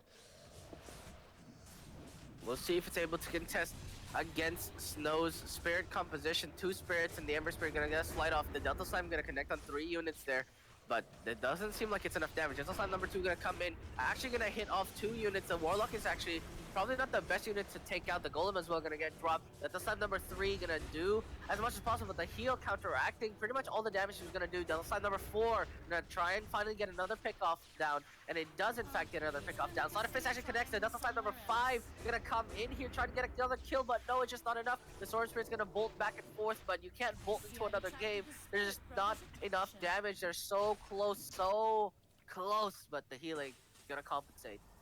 I gotta say, Alone in the Dark feels like they put out way more damage, and holy crap, did they actually put out way more damage. 8k, 6k, 6k, and then it kind of just drops, right? The Earth Spirit down to 2k at that. But if you look at that damage output of Snow, it didn't even come close. But if I swap over to healing, yeah, the healing meters are quite different. So I've never seen that many triangles, Blue. That was a treat for me. Really? I swear we've seen more triangles before, but yeah. How often do we get to see actual spirits? Right? I believe the most I've seen is 8 Delta Slimes, and the last one was on icing on the cake, really. But still, it still counts as a Delta Slime. So, yeah. At the moment, Snow holding his ground against mages. Come on, Legion Commander, prove your worth. You're a winner in our books. Okay, that's gonna be some cavalry running people over. The Primordials are coming out here as well, Blues. So they gotta kind of deal with that, especially since there's so much extra damage that can be happening here. But the Knight's bonus, the 3-Knight bonus, it's enough to withstand the damage. Knight bonus on top of shields, heals, and bombs. So I'm not surprised. Again, this is the power of the Knights, especially with now the lack of Legion Commander, raw Legion Commander builds, right? You can't pure damage your way out of this one. The point of Legion Commander builds was you just 1-shot or 2-shot the Knights. You know, what can they do after that point? But now, you kind of have to actually really think about how you want to deal with it. You can't use magic anymore because the Abaddon has a pipe. And level 8, wow, Shame up to level 9. He's just motoring on forward on that one. But level 8's for some, level 9 for Luna there on top of it. As you said, this pipe of insight on top of the Abaddon, on top of the Knight bonuses, it's pretty powerful. A lot of people kind of underestimate a lot of these defensive items outside of like Chainmail or Vanguard, but they can certainly be put to good use. Chaos Knight has a roughly 87% magic resistance at the moment. He has a pipe and a hood stacked on top of him. So yeah, that Requiem did no damage. Unfortunately, physical damage still hurts. So gonna get pushed forward here. The Drow Ranger and the Lone Druid in the back, as well as the Lycan, gonna just pummel through. Snow's gonna probably lose his streak here, unfortunately, against the summoner composition. Well, not summoner, but just a horde composition. No, it here is from summoner. Shame. You're right. Oh, it is summoner. So yeah, so it is summoner. Will do 21 damage to Snow. Jeez, God, talk about losing your streak, eh? Just going, everything's going great. 21 damage. It's just a 5th year health right there. So we got some heartbeats. We got our 28, 17, 11, as quite a few people took some pretty major chunks on that one. Who do you think has the best chance of going out first? Win-Win is sitting on our mages at 11 health. Digi's on our 6 assassin, has the 3 void in at round 19, and Kiro's sitting on Brawny. Yeah, I mean, at the moment, Win, Kurozima, Dismas, they're all low. We'll follow, following Win at the moment. We'll see if he's able to fight against Shame here. Shame, of course, there's summoner composition, but Requiem gonna do a lot of damage. Counter Blast as well. Clears out so many units there instantaneously. We'll see if that will be enough, and it looks like it will. There's still so many units on his board still alive, so gonna secure the win. Another celebratory Counter Blast as well to seal the deal, as damage is across the board. Look at everybody drop like flies. It's actually all of our heartbeats that won, except Digi. Digi didn't win. Poor Digi. Lefania will take a big loss up against Snow, 16 health right there. But Win does have the 6 mage on board, has themselves so let's go crazy Hobgin. It's not exactly the one you wanted. You're looking for the bombs instead. But we will swap over into Digi because 6 assassin is what won Digi first round, but now on the verge of 8, does have Void in, has those dragons up front, but there's a big difference in tankability. 1-star Snapfire at round 20, I don't think is going to get any Mortimer kisses off. We'll see. Digitam's at 8 HP. You don't want to go out so quickly. First in the first lobby, maybe last in the first lobby this time. Void Spirit's gonna do so much damage on top of the Midnight Pulse, actually doing quite a bit of work. Cube gonna connect, gonna buy some more time, gonna pick up the Necropulse, Requiem gonna connect, but the Templar Assassin gonna eat that with that Templar Shield, and gonna push forward. Drought Ranger gonna get picked off. That's quite a bit of damage already gone. The Queen of Pain as well, getting the Scream of Pain down. It's just the Jewel left versus 3 melee units. This is where he thrives in. Throw those bottles into that skull. Smash that table in. You can do it, Jewel. Just smashing into the Tide Hunter with the Void buff as well, because remember, all units get Void buff now. Smash that glass bottle in his head. Rap's gonna connect though, so that's not gonna happen at the moment. Jewel, the Mad Lad, just throwing benches. He is doing a WWE, just tables, ladders, and chairs. No ladders here, but the glass bottle, bam! Another glass bottle, straight to the head, bam! Just takes out all 3 units. Jewel is an alpha, and he proves it right there. Well, Digi might have proven his alphadom, but our 6 mages did not hold up against Kiro, so Win, well, goes from first to last. And we can proudly say that Digi's assassins will not be the first one out. Now, we do got another item pickup around, as with some refresher orbs coming in, some Vlads coming in for everyone here as well. A mix of 8 and 9 units, as we have 4 on the heartbeats. Shame leading at 58 with Alone in the Dark at 54. Just hot on their tails in seconds. So Digi really doesn't have too much left to, there's no margin of error left for him here as well. It's pretty much all or nothing. You can't lose by inches here because you're right on that precipice. So it's going to be Assassins versus Night Rainbow. This is the LC. Absolutely. Against the Ghost 2, Digisimus, he has to fight for his life here, but remember, the Knight, they're very good at trying to sustain themselves, but not if your sustain dies immediately on top of Void buff, piercing through all of your resistances, and look at that cleanup. Digisimus just eats it for breakfast as Snow just disappears out of the fight. Well, good news for Snow. He takes 0 because that was a clone. Bad news for Digi because that was a hell of a lot of stars he could have applied. Snow's actually fighting Kiro up top, and that's going to be the Knights versus Brawnies, but it looks like the Knights will actually sweep that one. And Luna takes 17 on top as well. So welcome to the bottom rungs, our new heartbeats. The 6 Warrior comp is certainly not doing nearly as well. 6 Warriors! Rise up, baby! Warriors are unplayable without Troll, says Luna. Well, that's my understanding of it, but yeah. Yeah, unfortunately, you dig your own grave, as they all say. Who do you want to watch? Yeah, I mean, unfortunately, I don't think Digisimus is gonna go down anytime soon. It might be jinxing it, so we'll stick with Luna here at 10 HP. 2-star We'll see if Tide. he's able to keep going. Yeah, I mean, Kurozima as well. One of these players will prevail. One of them will fall. The Bristleback is trying to absorb so much damage here from the Medusa. Morbius Kiss is going to get stopped by the bit of Ravage, but Morbius Kiss is going to continue. Ravage is going to connect. The Silence is going to stop a lot of the damage output. The Bristleback actually still survives at very little HP. Finally going to get tossed away into oblivion. Looks like Kurozima will be unable to take this as Medusa with LGC and the Master Madness is doing so much work here in the back. There's nothing stopping it. On top of Hobgin. Hobgin is in fact doing the most damage on the side of Lona. And look at that, my boy. Does 23 damage to Kurozima. Unfortunately, getting eliminated in 7th place, but 6,858 damage. Hobgin, my guy. So passive ability is what it's just labeled as in the damage meter, but Exactly. yeah, passive. That's magic damage right there. Magic damage, shockwave totaling what 4,600 of that 68. So pretty damn good. Pretty damn good. Kiro is out. Our Brawnies have not done very well. Warriors and Assassins, which were top 2 last round, still sitting on the uneasy brink of extermination. It will be one or the other. It will be the Warriors or the Assassins out this round. Absolutely.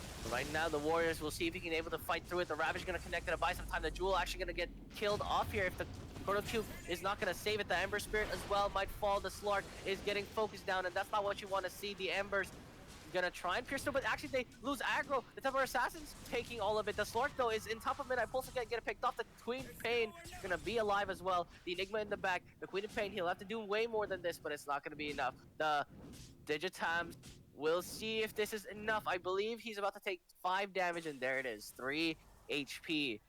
Digitams survives. So does Luna, but Snow will not.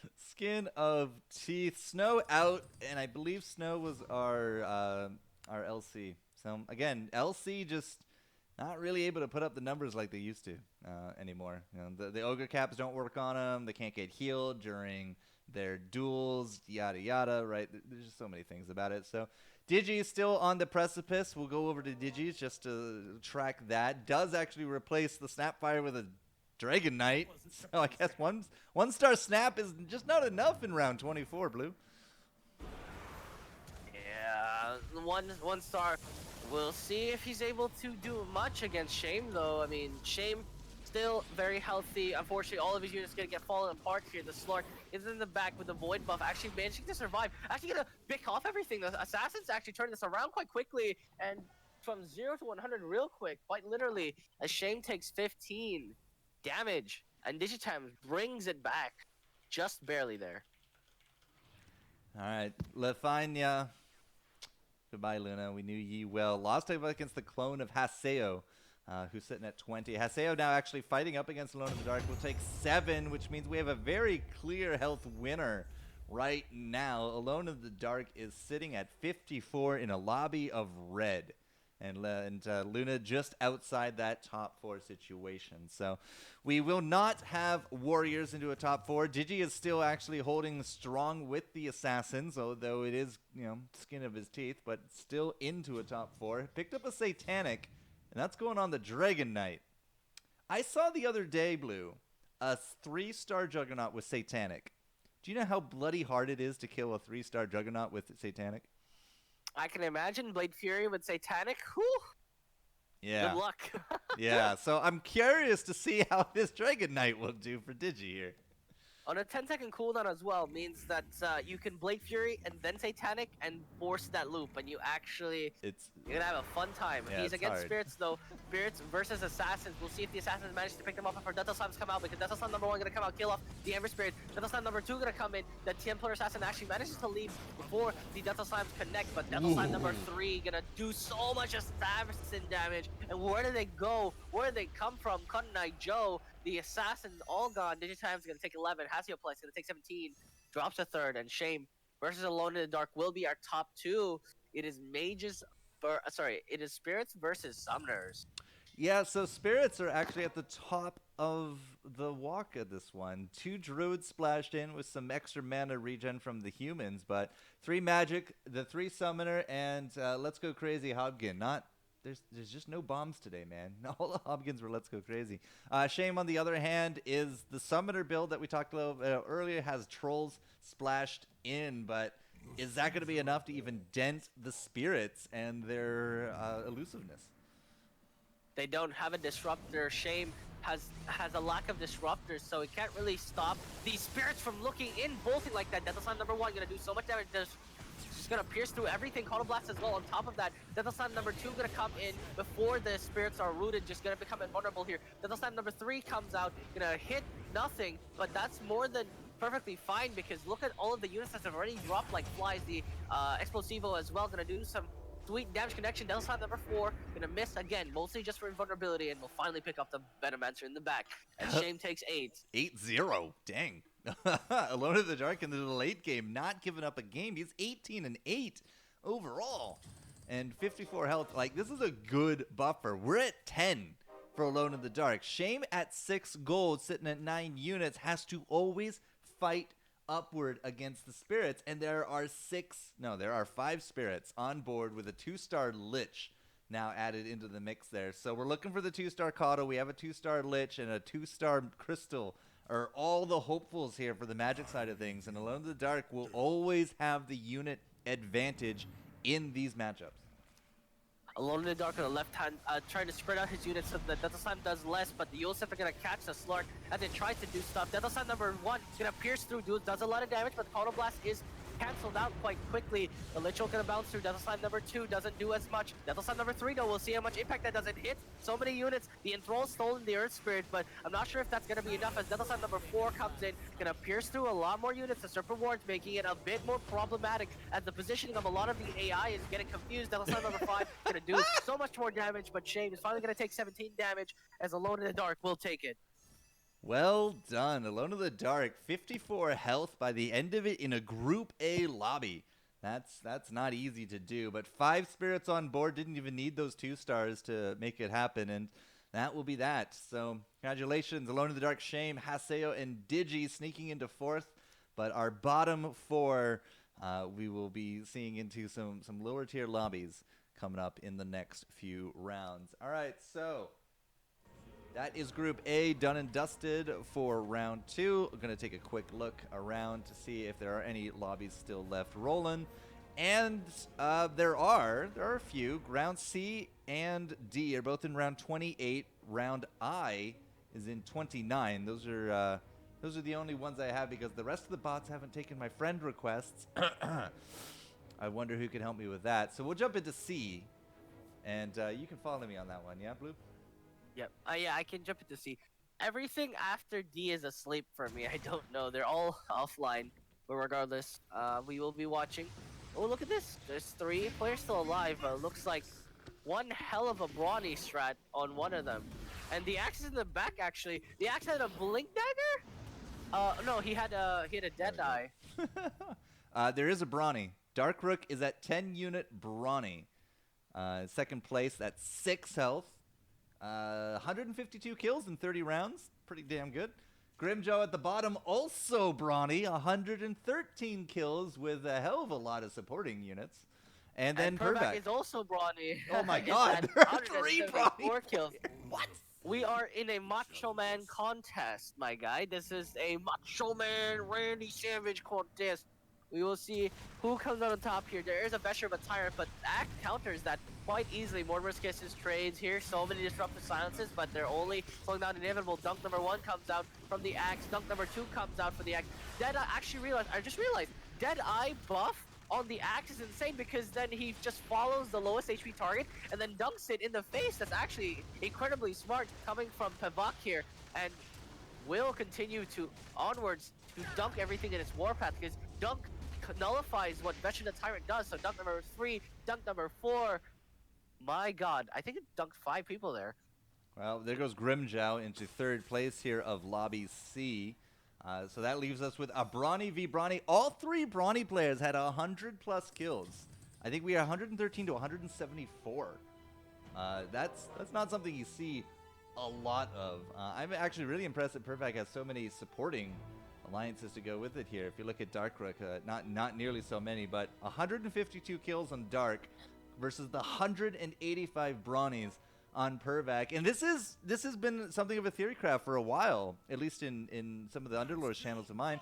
Putting a Deadeye, what are the best units to put Deadeye on? And Axe is certainly one of the top contenders to put that on. Absolutely, you can see he's moving forwards. The Necrophos making sure that he can get a dunk off. Slam dunk number 1 comes out. Slam dunk number 2 comes in. Slam dunk number 3 comes out. Let's see if he can get any more. Slam dunk number 4 gonna come in as well. Slam dunk number 5 on the Bristleback as well. Let's see if there's a 6th, and there it goes. 6, slam dunk number 6. Every already unit connected. is gonna die to focus down the jewel. Gonna try and slam dunk number 7, slam dunk number 8, slam dunk number 9, slam dunk number 10. Look at this perfect streak. One more dunk, slam dunk number 10. Nope, it doesn't happen. That's just insane. Yeah, let's take a screenshot of that comp, ladies and gentlemen, because apparently that is the way to go. I wonder what the Deadeye sat on the whole time. I'm really sad we didn't get to see that. I mean, my guy acts like Michael Jordan. He just went in, just slam dunk after slam dunk. Oh my Welcome word. to the Space Jam. Yeah. Thanks, Iron Swan. Confirmed best item. It's been a theory craft, at least in my circles, for a while, but I've never actually seen anyone do it, let alone in a tournament. So that's pretty insane. That's pretty insane. There you go. Deadeye Axe, ladies and gentlemen. You too can have 10 dunks in a round. Terrible. He literally dunked everything except the last Underlord. That was disgusting. Oh my word. But yeah, I mean, we'll see how Group A lobby turns out. Of course, again, in Group A, we're actually seeing quite unusual builds. Well, not unusual, but new builds sort of win in the first places. So, you know, Spirits in this round, Assassins previous. A lot of unique builds. I'm quite happy with the variety of different builds we're seeing at the top. Well, I would say that we definitely had some more kind of like, I'm not sure meta's the right word because I'm not entirely too sure what the meta is right now, but some more familiar comps from Group A that round. And then we jump into Group C with like 3 brawny players in the same lobby, so you can see that they were taking advantage of the new patch note numbers, right? The patch notes of increasing the numbers of items per tier all the way until the aces. The aces didn't change. There's still only 10 of those in a round, but you know, I've never seen a lobby with 3 brawny players all with 113 to 185 kills each. That is unprecedented. Usually, you know, it's 2 brawny players max, and one doesn't have nearly as many kills as the other. But all 3 of them doing really well. That's really good. Like, yeah. I mean, they must have avoided each other, or at least like, not win traded, but like at least got decent kills off of each other as well.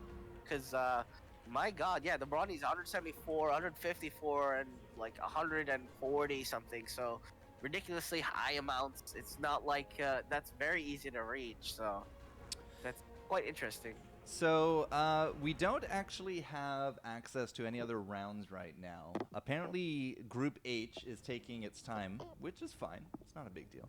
The problem is we can't get into it.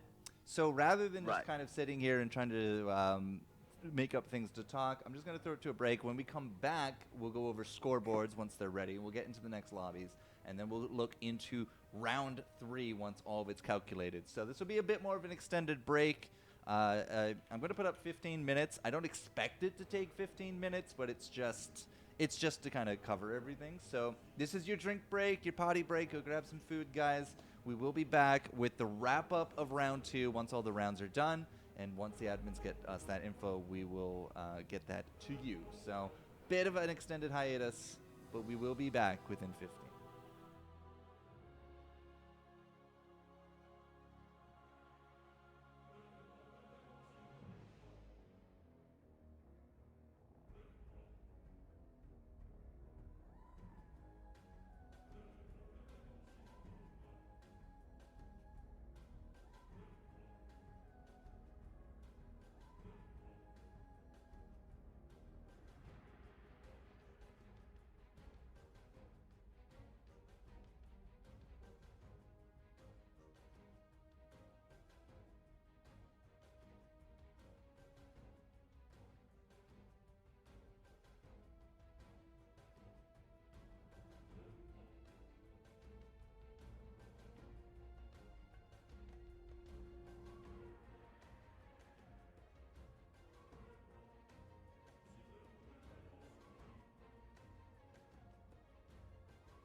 All right, ladies and gentlemen, we are back. We are going to be going here in just a few minutes. The matches have all caught up.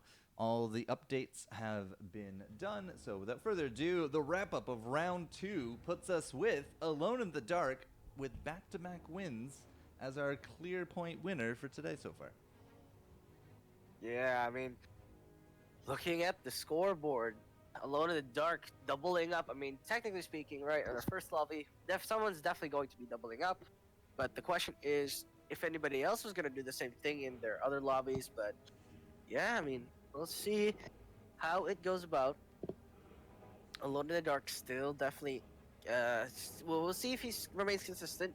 Usually, the first 2 lobbies, first place quite quickly, but then the third and fourth is how you do it.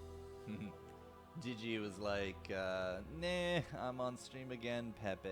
Oh well, feels bad. But yep, Digi will be returning. Will we go 3 for 3 with the Assassins? Not entirely too sure, but we'll find out. As soon as Haslix is ready, we are all clear, which means we're only a few minutes here from round 3 starting. But Immortal went second first round, so we didn't get to see him in Group A for the second, but came first in the second round, which means now Immortal is here in Group A for the third. So not so bad, not so bad. Welcome back to the top 8, buddy. I mean, Mortel, solid player, so no surprise there. Hazioplex is yet to ready up, but again, we're seeing more and more familiar names rise to the top, and this is just sort of, just showing the consistency of skill in the top lords. But of course, that's what new blood is for, right? New top lord players obviously will show up and see what they are made of, especially in fights like these. This also means that we're not going to see Luna here in round 3. Went from first to fifth. Didn't get the roles that Luna wanted. So yeah, kind of feels a little bit bad. Jollik has not actually made it into the top 8 here either. That's a name that we've seen into those ranks before, sitting at 2 and 4, so not having the best of days, down at rank 15. I guess we're not going to see Kiro either. Kiro went from 1 to 7. So yeah, took a pretty big nosedive on the points on that one. So unless there's another first place to come into that and people do sufficiently bad, it's probably not going to be any more screen time for Kiro. You called him Cyrilix. You introduced me to him as Cyrilix. I believe it's Pavo or Pavek or something like that. Our Russian player down at rank 19 has double third places. Same with Grimjow at the same idea. So there's actually a 3-way tie between Snow, Grimjow, and I'm pretty sure it was Pavo. I'm pretty sure it was 4 and 6 told me it was Pavo. But either way, yeah, a 1-6 is worth the same as a 3-3. But neither of them, or any of them, really, is going to be here into the top 8 anytime soon. Yeah.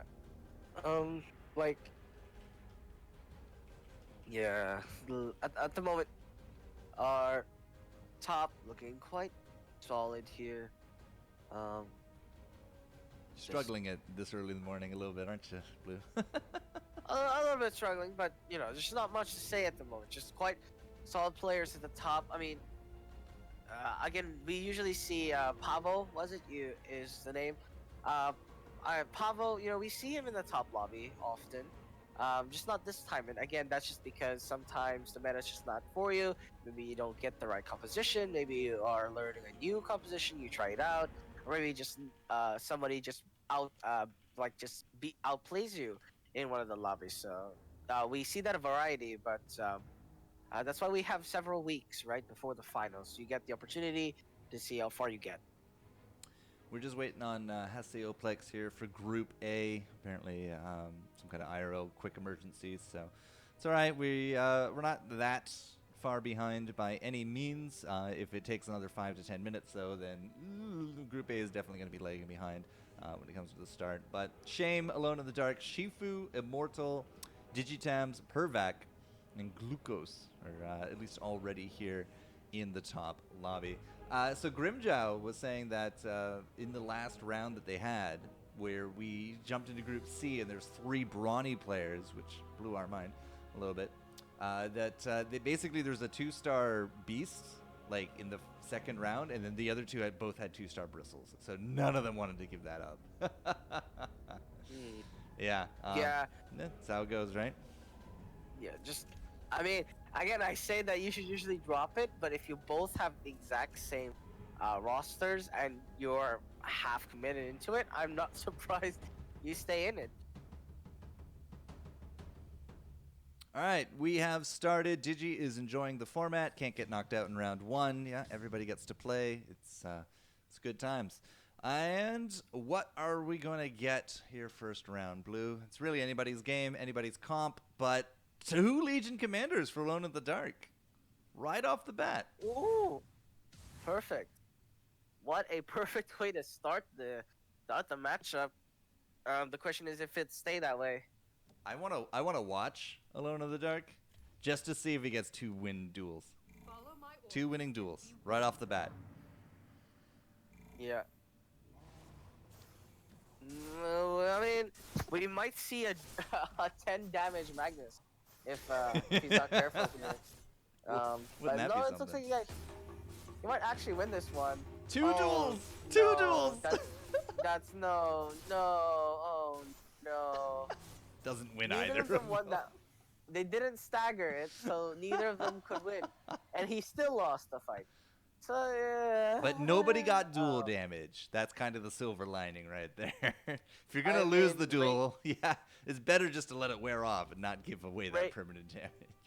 Ravenhook puts it very nicely. That spray was very nice. It was just confused as hell. And yeah, I was also confused as hell. Again, Legion Commanders. Boom! There we go. 2-star instantly. So, okay, But now we're no talking. duel Now we're damage. talking. Could have been so good, right? Plus 10 Could've been- damage. it could have been 10. It could have been 10. Oh. It literally, yeah. Shame. What a shame. Okay. Immorto has 3 warriors. We can just stay here for two human. LC 2 human, yeah. Yeah. Wins. Nice. Right. I mean, actually, that's more of a loss for Alone in the I Dark. He know. doesn't get a chance to do anything. This is the worst event. Fighting open forders and Brawnies or Legion Commanders is the worst feeling, because then you're like, well, great, I just no round of nothing, perfect, amazing, thank you, for that. So, I mean, speaking of Brawnies, half the lobby is open fording. Yep. Yeah, we got four open forders that round. Or 3. I mean- well, maybe it was 3 open forders. Either way, it's more than what we've seen. This is still the only 2-star in the game, this Legion Commander. Yeah, I mean, like, there's this, yeah. Oh no, Shifu's also open fording! Yeah, everyone is open fording. Oh my goodness, not only was there no double duel damage in round 1, now this Legion Commander can't kill anything!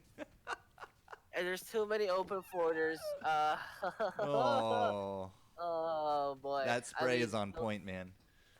The open forders are lucky they're not colliding with each other, because then you'd get a draw, and that's pretty sad. So luckily, gets the opportunity to do so that's fine. This was so close to the perfect start for a Legion Commander build.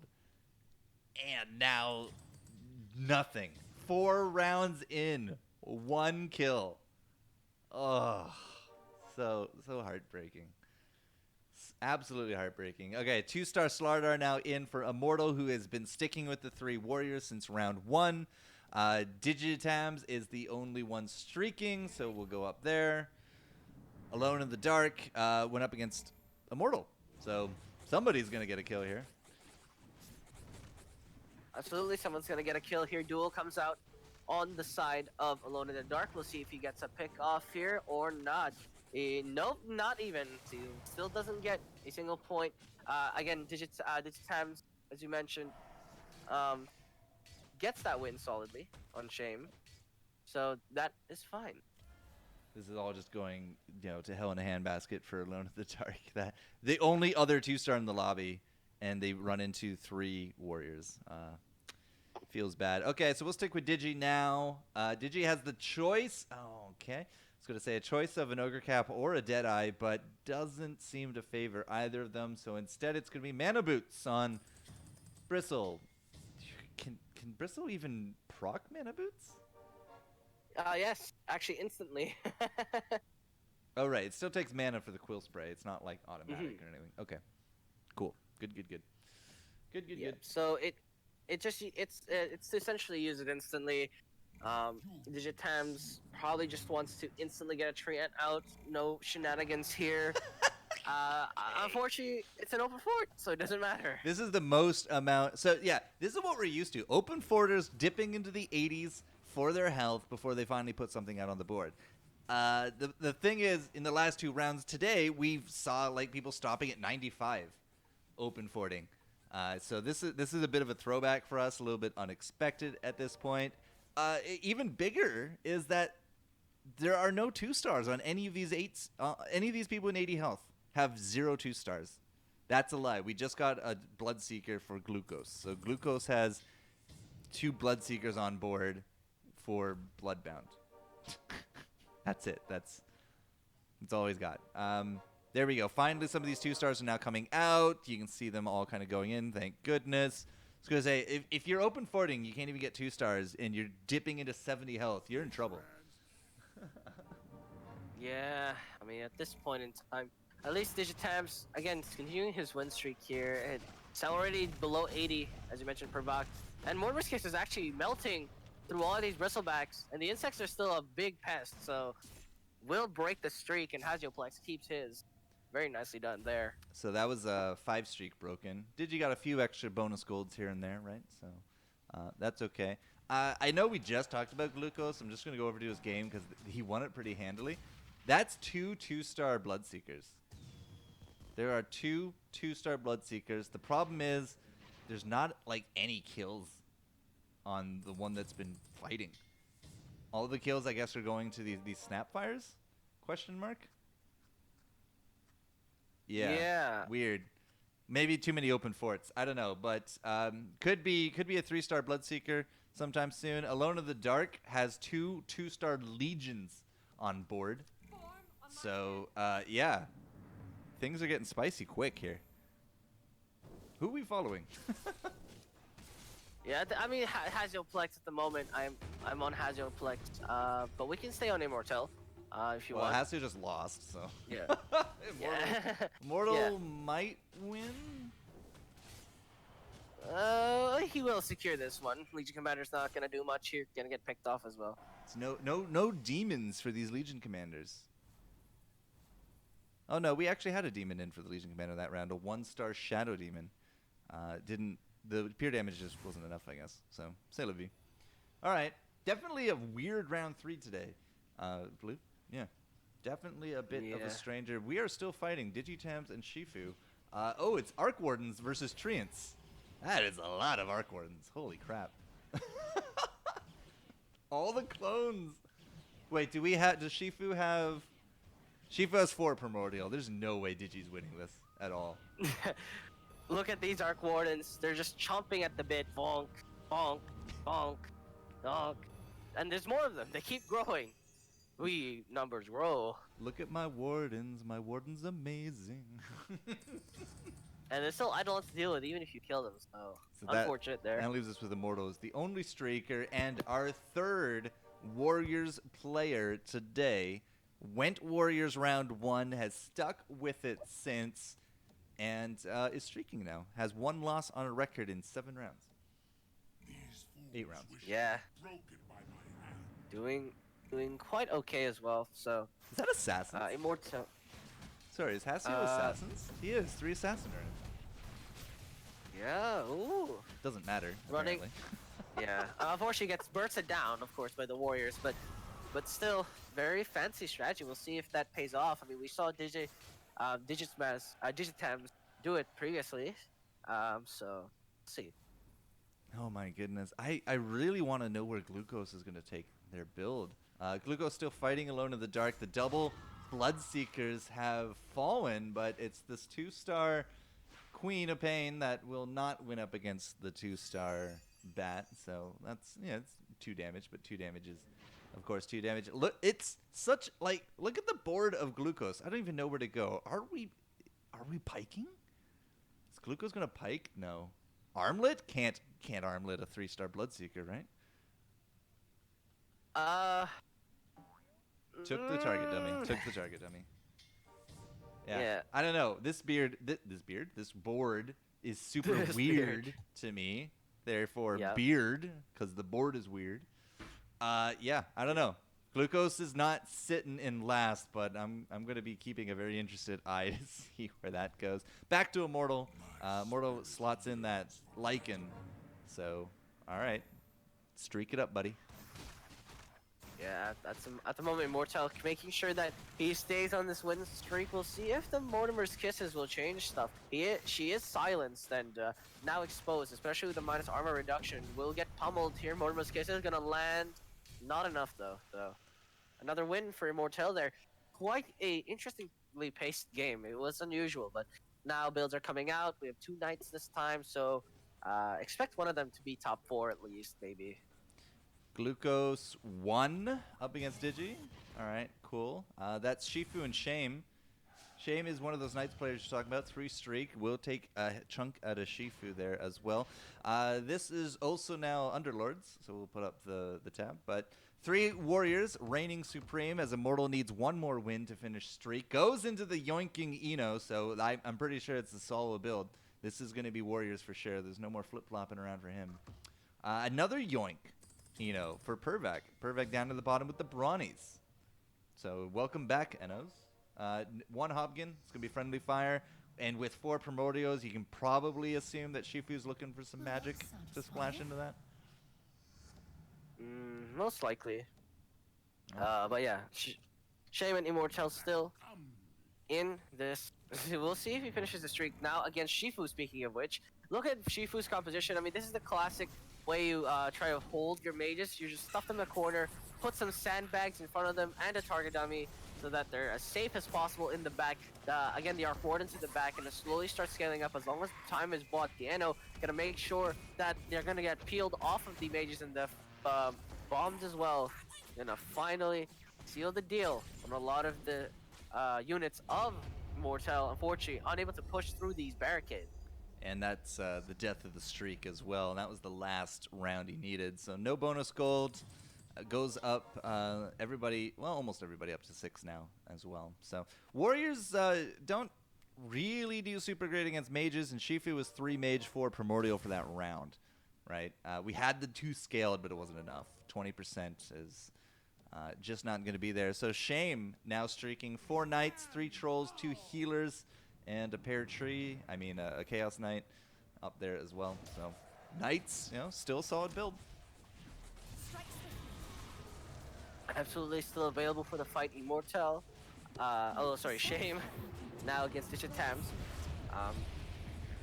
We'll see if he's able. We might lose a streak here. I don't think that Luna will be doing much. The Glaives bouncing on back to her. So rest in pieces there. So no streaks on the board anymore. Pervak and Alone in the Dark at 64 and 62 respectively, already orange by round 11. Digi is 3 for 3 assassins, just going for the assassin hat trick today. Has still remained within Group A, so not so bad for Digi overall. 2 druids splashed into there as well, but you can see that the wounded 75% really does negate the healing of everyone there. So who do you want to go for this round? Let us go for Alone in the Dark right now against his attempts here. We'll be engaging. We'll see if Alone in the Dark is able to secure a win against Digitams here. Gets a dual win though. Digitams does. He has 2 LCs. At least one of them gets a dual win. And now fighting a bear isn't gonna get rooted. It's actually quite lucky, but the bear still wins that fight. So Digitams takes that win, unfortunately. Alone in the Dark will not. It takes 8 damage as well. I have to kind of look. 40 dual damage with 10 kills on 1 LC. Oh, and the other has 6 kills with 24 dual damage. I get the idea behind the LCs. They were certainly powerful. You got 2 of them out, but you're hurting your comp with 2 of them out and not enough alliances completed, right? So you can see that just at the end of it there, we swapped in for the Warlocks. One of the Legion Commanders coming out. There's no other Legion Commanders on board, and there's no other Legion Commanders in inventories anywhere. So this is an uncontested LC. but there's no sight of a 3-star anytime soon. Yep. The This is the LC edge I was looking for.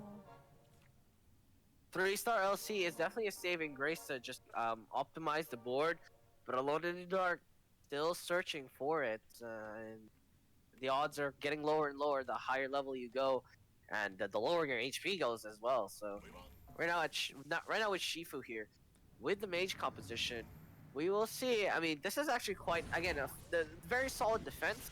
Obviously, the weaknesses are AOE and such, but still such a good holdout here. Gonna make sure that the Arc Warden in the back is the last target to go down, and the mage damage so sufficient as well. And the friendly fire, I forget to mention, Oh right, my goodness. is so devastating.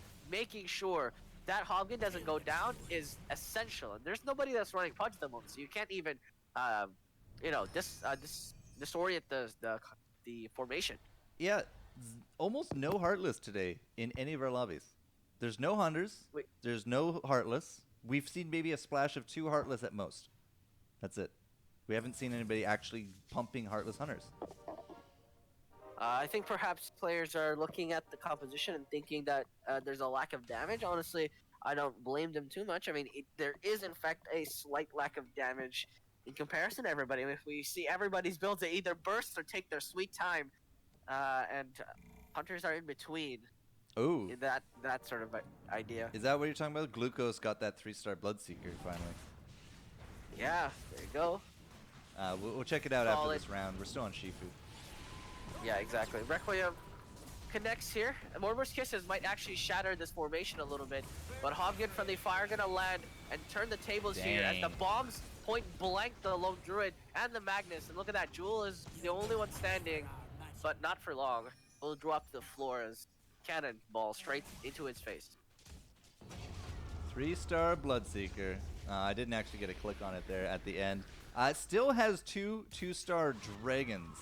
All right, sitting out with this Dragon Alliance. It doesn't look like Glucose will actually win this round as we caught it a little bit late, but still not entirely too sure where this comp is going either. I imagine it was for a 3-star Snapfire in the beginning. Bloodseeker's at 22 kills, but there's no pike on it or anything. It's just a Vanguard, so it's a tanky boy, but that's it. Like, those are really the big threats on this board.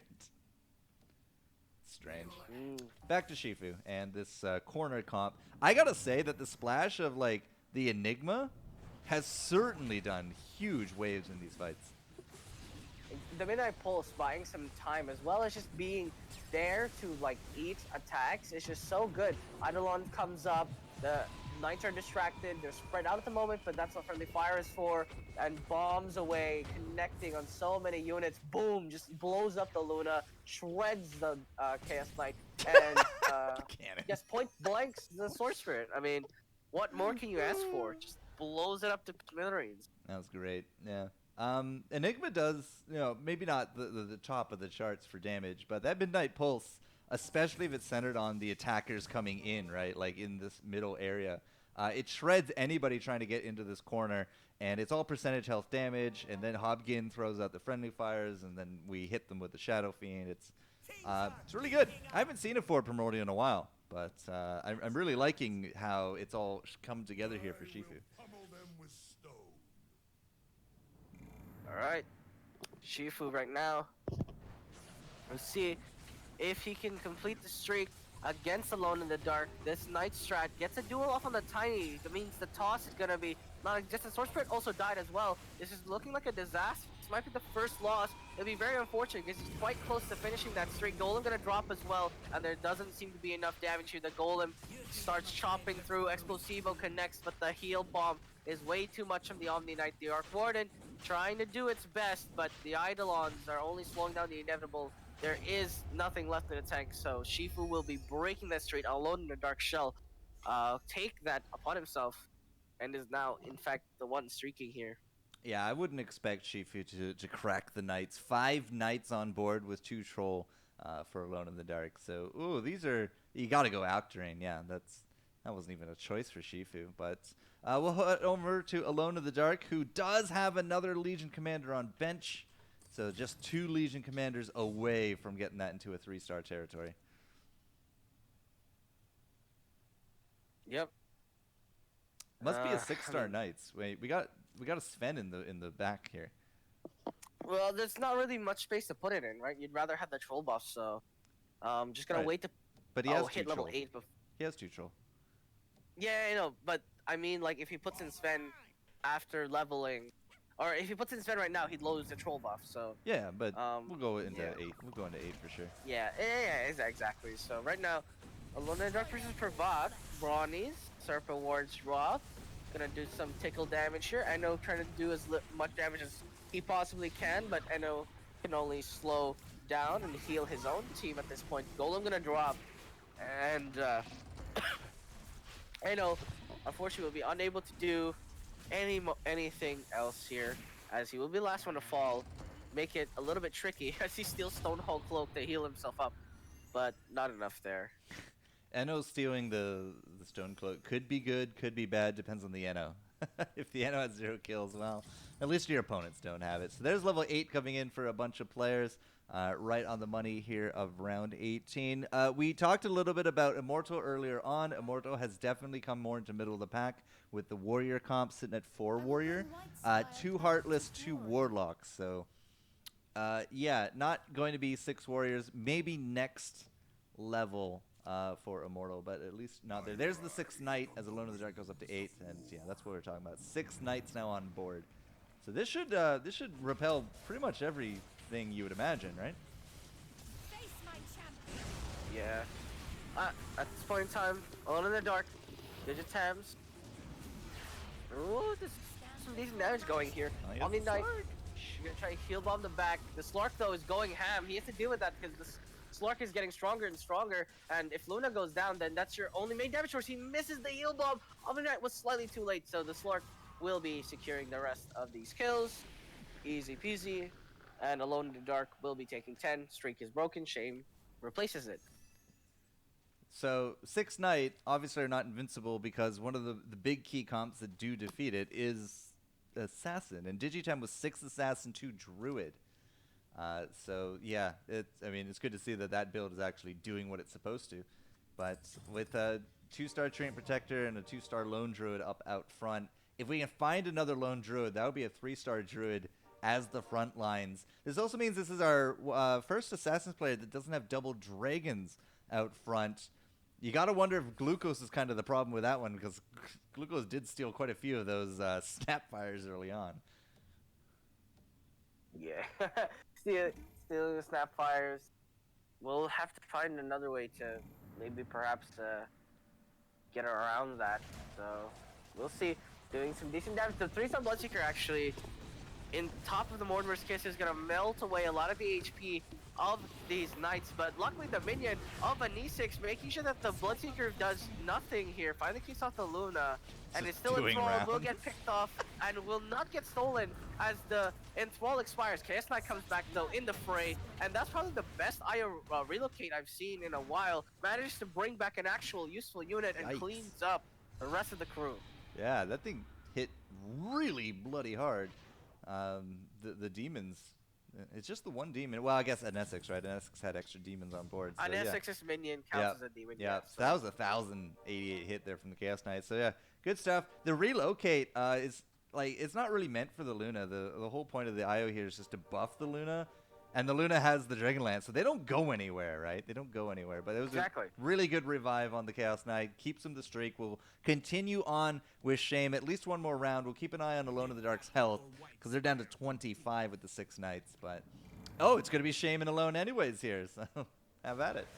All right, Shaman Alone in the Dark here. Alone in the Dark definitely doesn't want to take another loss here at 25 HP. Certainly will be brutal, but right now is at a disadvantage, especially with an IO tethered Luna piercing through, and the steal and throw on the opposing Omni Knight. This is pretty major, considering that there's already a lot of sustain on the side of Shame, but the Golem making it bit difficult. The Luna's gonna get ditched by the IO, and an E6 will follow suit. The Sven, so powerful, brings back the Dazzle, and that's just normal relocate right there. Brings up back a really bad unit for the fight. So unfortunate.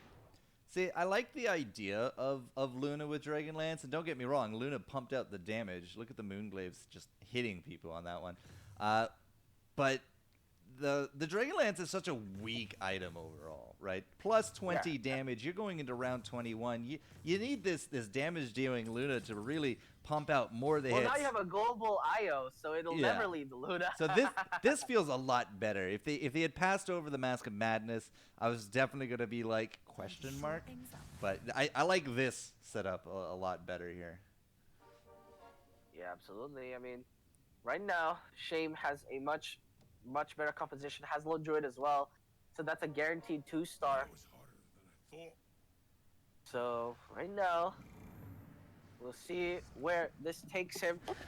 Has some decent damage. Mask of Madness. Look at that Luna go, actually. Look at how fast it's attacking. The Glaze bouncing back and forth. It's not even attacked in the cube. Actually gets critted by a Queen of Pain attack. Gets respite. He says, get out of my game, but you're the one that's leaving, my friend, because right now your assassin friends are all getting cleaned up as your barrels did not do enough damage. Yeah, 20 damage is a pretty hard hit. Shifu takes 10 on top of it from Alone in the Dark, so he might be down at 25, but Alone in the Dark is starting to find some semblance of stability. Let's take a look at Glucose. I can hear the Bloodseeker just chipping away at this jewel, and chipping away is definitely going to be... Look at all the insects in there as well. So Glucose will take a victory, 5 damage over an Immortal. Now streaking with the Warriors. Finally, he's got the 6 Warriors in with a 2-star tied right up there on the front as well. So 15 health at the lowest, 50 at the top.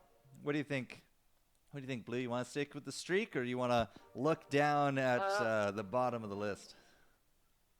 Hydroplex is running Assassins. It's extremely volatile. It's actually really hard to figure that out. Snapfire 3-star for Pervok as well. Look at that 3-star Razor from Shifu as well. Gonna pick that up. Quite crazy amounts of upgrades as well. But we'll stay to Immortal for now against Shame, and then we'll move down to the bottom rung after this fight. We will see how Luna will prevail against the Immortal strategy. Right now, the IO making sure that the Warriors very sustainable, but Knights, I think, just have much more healing, and they no sustain. The IO gonna break the tether here. Requiem gonna connect as well. Gonna make sure that the sustain is there for the Warriors. The Eno as well, making sure the heal is up, and the Warriors are actually making sure they're vigilant. The Chaos Knight comes back though. He says, "No, round 2, baby. We'll fight." The Tusk is stolen by the Enthrall. We'll see if that push forward is enough, but the Chaos Knight is now alone by itself. The Slam's gonna come out, but it's gonna be fine. Gonna get the stun off and the damage output, and the fight turns around. The Knights, it looked very desperate there, but the relocate returned for the Chaos Knight and the Enthrall Steel, and the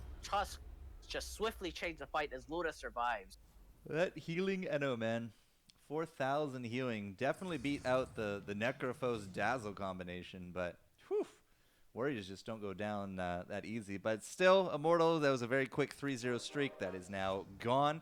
Picks up a 2-star 2-star Necro with the Vlads. Really good stuff. Digitems is going Assassin again. Digitems have been Assassin all 3 games. Like, that's... We have 3 Assassin comps. Here's a quick tab. Glucose with the Assassins and the Void. We got Hasio with the Assassin Void, and then Digi down here with no Void, but it's still 6 Assassins regardless. And I'm on Alone in the Dark versing Digi right now. Yeah, Digitems right now is in a struggle bus. He's against that Knight strat with no Void. That's one of the ways you're supposed to beat Knights with that Void buff, but it doesn't seem to matter because there's not enough damage output. Ravage gonna connect on only the Sven.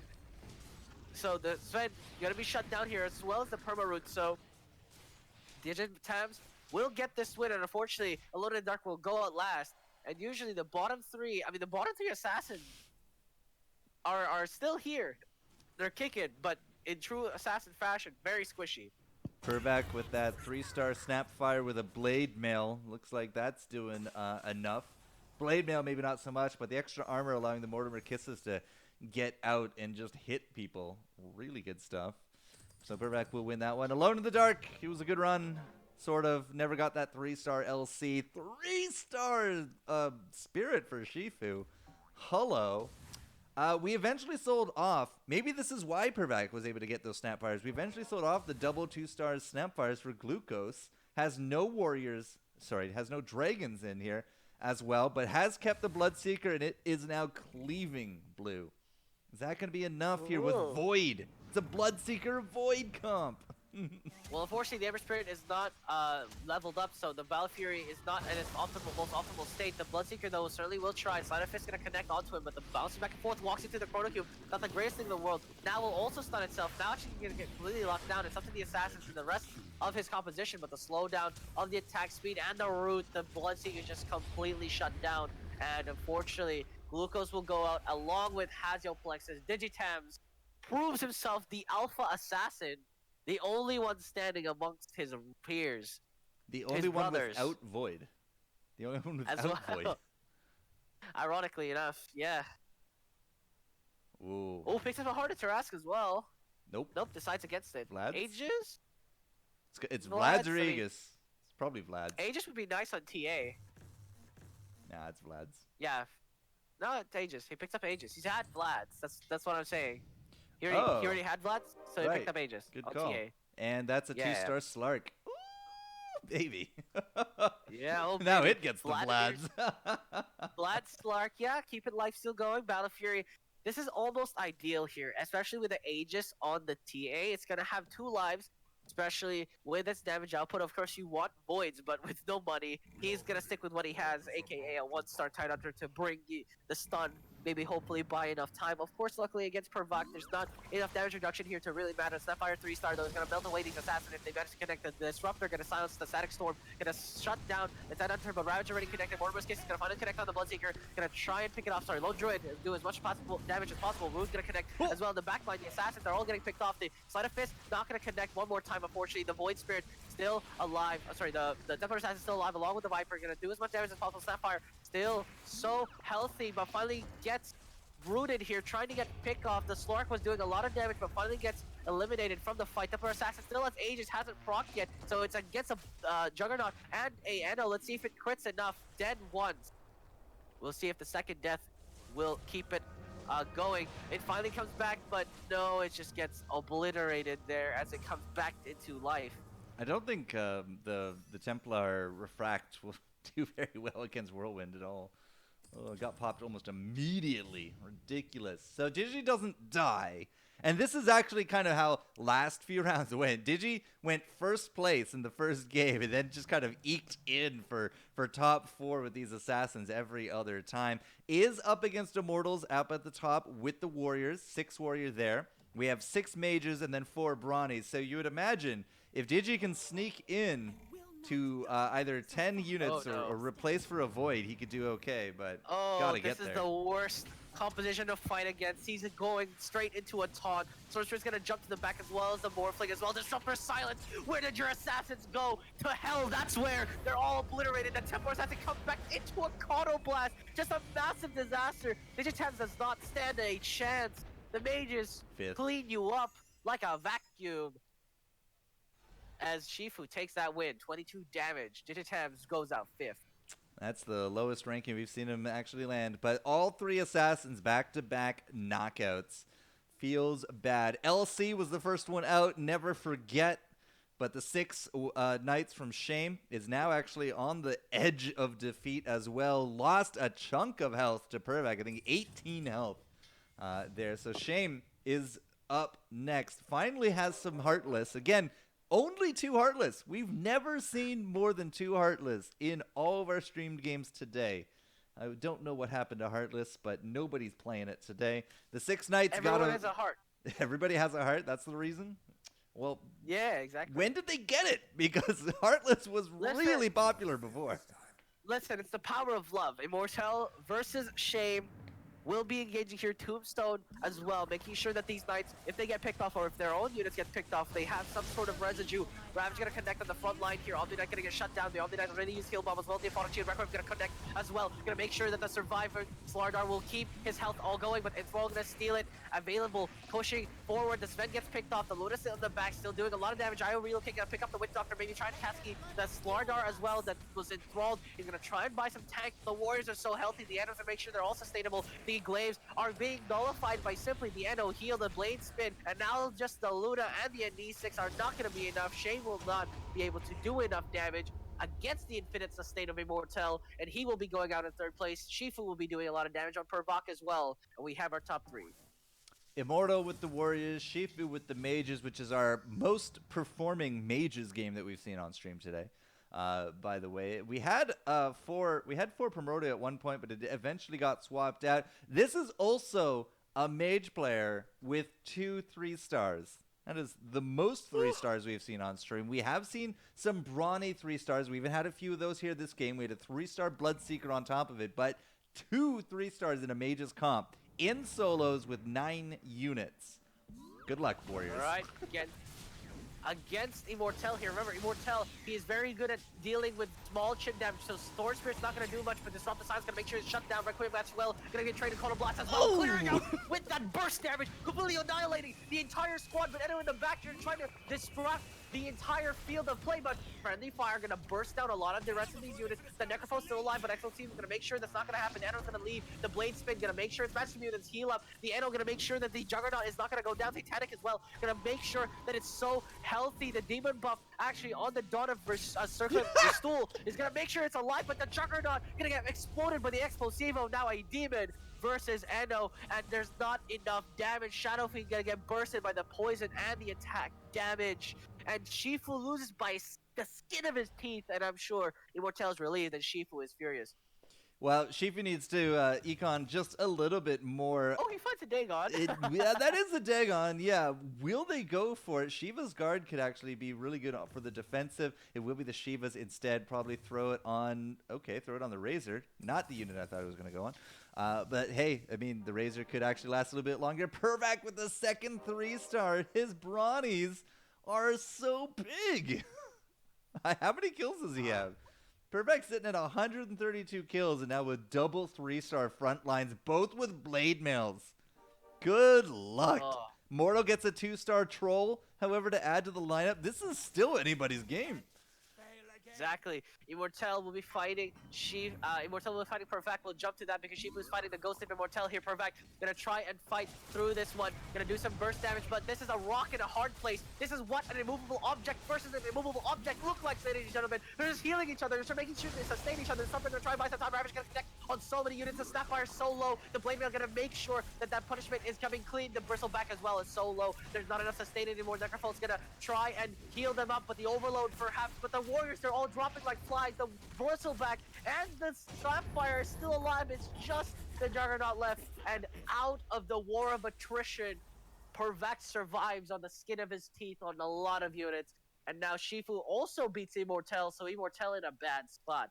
Troll Warlord Medusa, top 2 damage dealers for Immortal, the only player at 10 units and is losing both boards, is going to get a 2-star Pudge, but I mean, unless you get super lucky with those aces, that Medusa is going to stay at a 1-star with that cadence here for a while. But not only like was there massive damage for Immortal, there was over 5k combined with those blade mails on those 3-stars.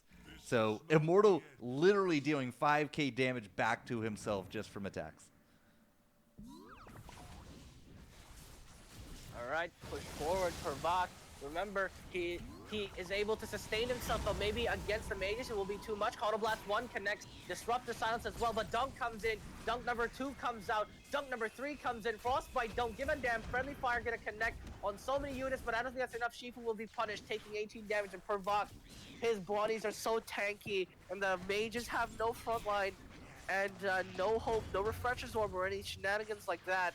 They're gonna have to pray that they do enough damage, but the prayer's not gonna be enough, perhaps. As Immortal actually beats Shifu, yeah. So just a back and forth we go. I don't know why you're on Pervac. Are we just watching whoever doesn't have a clone? Yes, pretty much. Okay. I'm just making sure we see if someone Give dies, me a heads you up know, we next don't want to miss it. Immortal won by skin of his teeth, but he still won. Yeah. Yeah, of course. So 4 scaled, by the way, is the reason. 50% magic growth. Yep. 4 scaled, 6 right. warrior. We'll see who doesn't get the clone this time.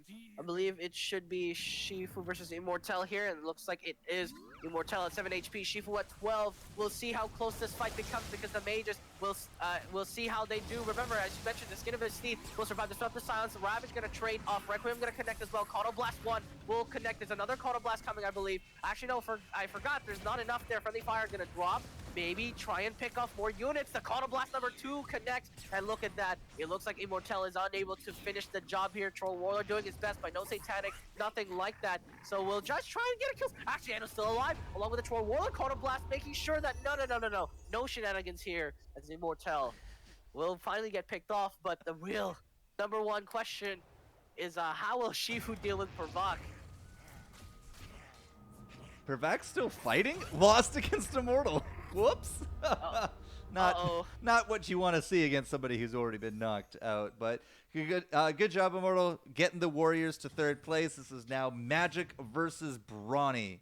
And the Brawnies are sitting at 158 kills. We got both comps with 3-star frontliners. Really. We don't actually have an item on that 3-star Razor, which you got to question a little bit, but hey, there it is, right? Shifu and Pervak could actually go either way. This could actually be the last round of this group. Who will win, 5,000 IQ or Ogre Smash, as they fight towards the end here? The Bristleback and the Snapfire, again, 3-star, going to do a lot of damage. Disruptive Silence going to be traded here, so the Counter Blast not going to be sustainable. The front line's collapsing. He really needs that Counter Blast #1. Going to connect here. Is going to burst a lot of units. That actually almost going to pick up the Necrophos. Finally will. The Sword Spread doing a lot of damage, buying some time for the Counter to do as much as possible. The Hex as well, because now Counter Blast is still alive. Counter is going to get a channel off. We'll see how much damage that does, because it has to do enough. No, it will not. The Sword Spread going to be the only one surviving, but Shifu's going to live to tell the tale. At 4 HP, he will have another chance to find a way to break this monotony. The Brawnies are just so strong and will only get stronger. We already have a Vlad. Satanic Juggernaut. This is your time. This is your time, Satanic Juggernaut. Come on. Satanic. There it is. Satanic Juggernaut. It's okay, so it's a magic. So guys, if you didn't know, that's a magic immune Juggernaut.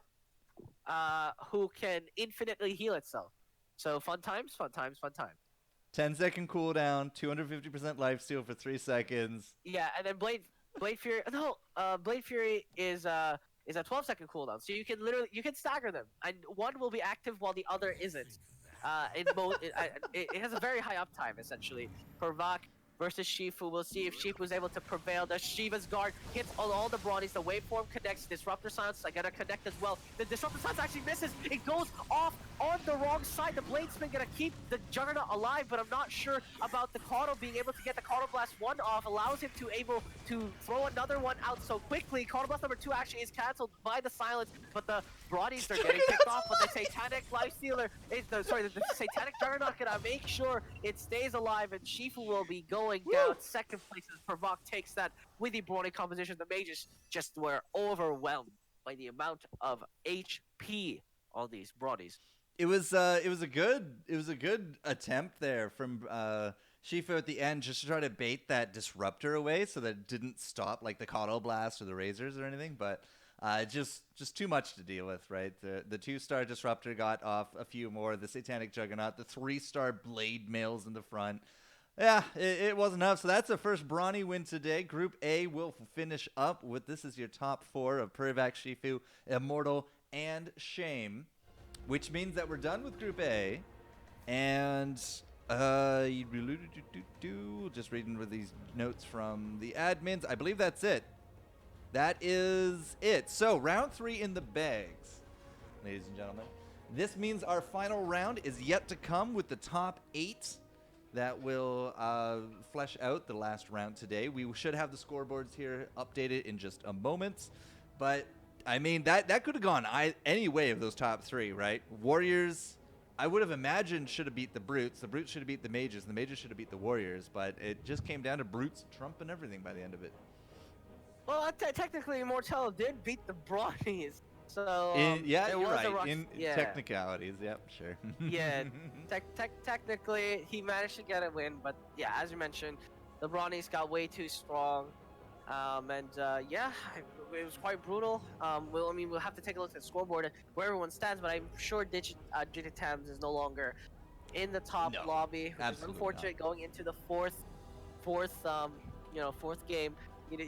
you usually say save the best for last, but unfortunately, just times consistency has been dropping. And as I mentioned, being first place twice doesn't necessarily mean you're gonna be consistent for the third and fourth rounds, because then you are facing people who managed to crawl their way to Group A rather than being in Group A, right? So That's how it goes, man.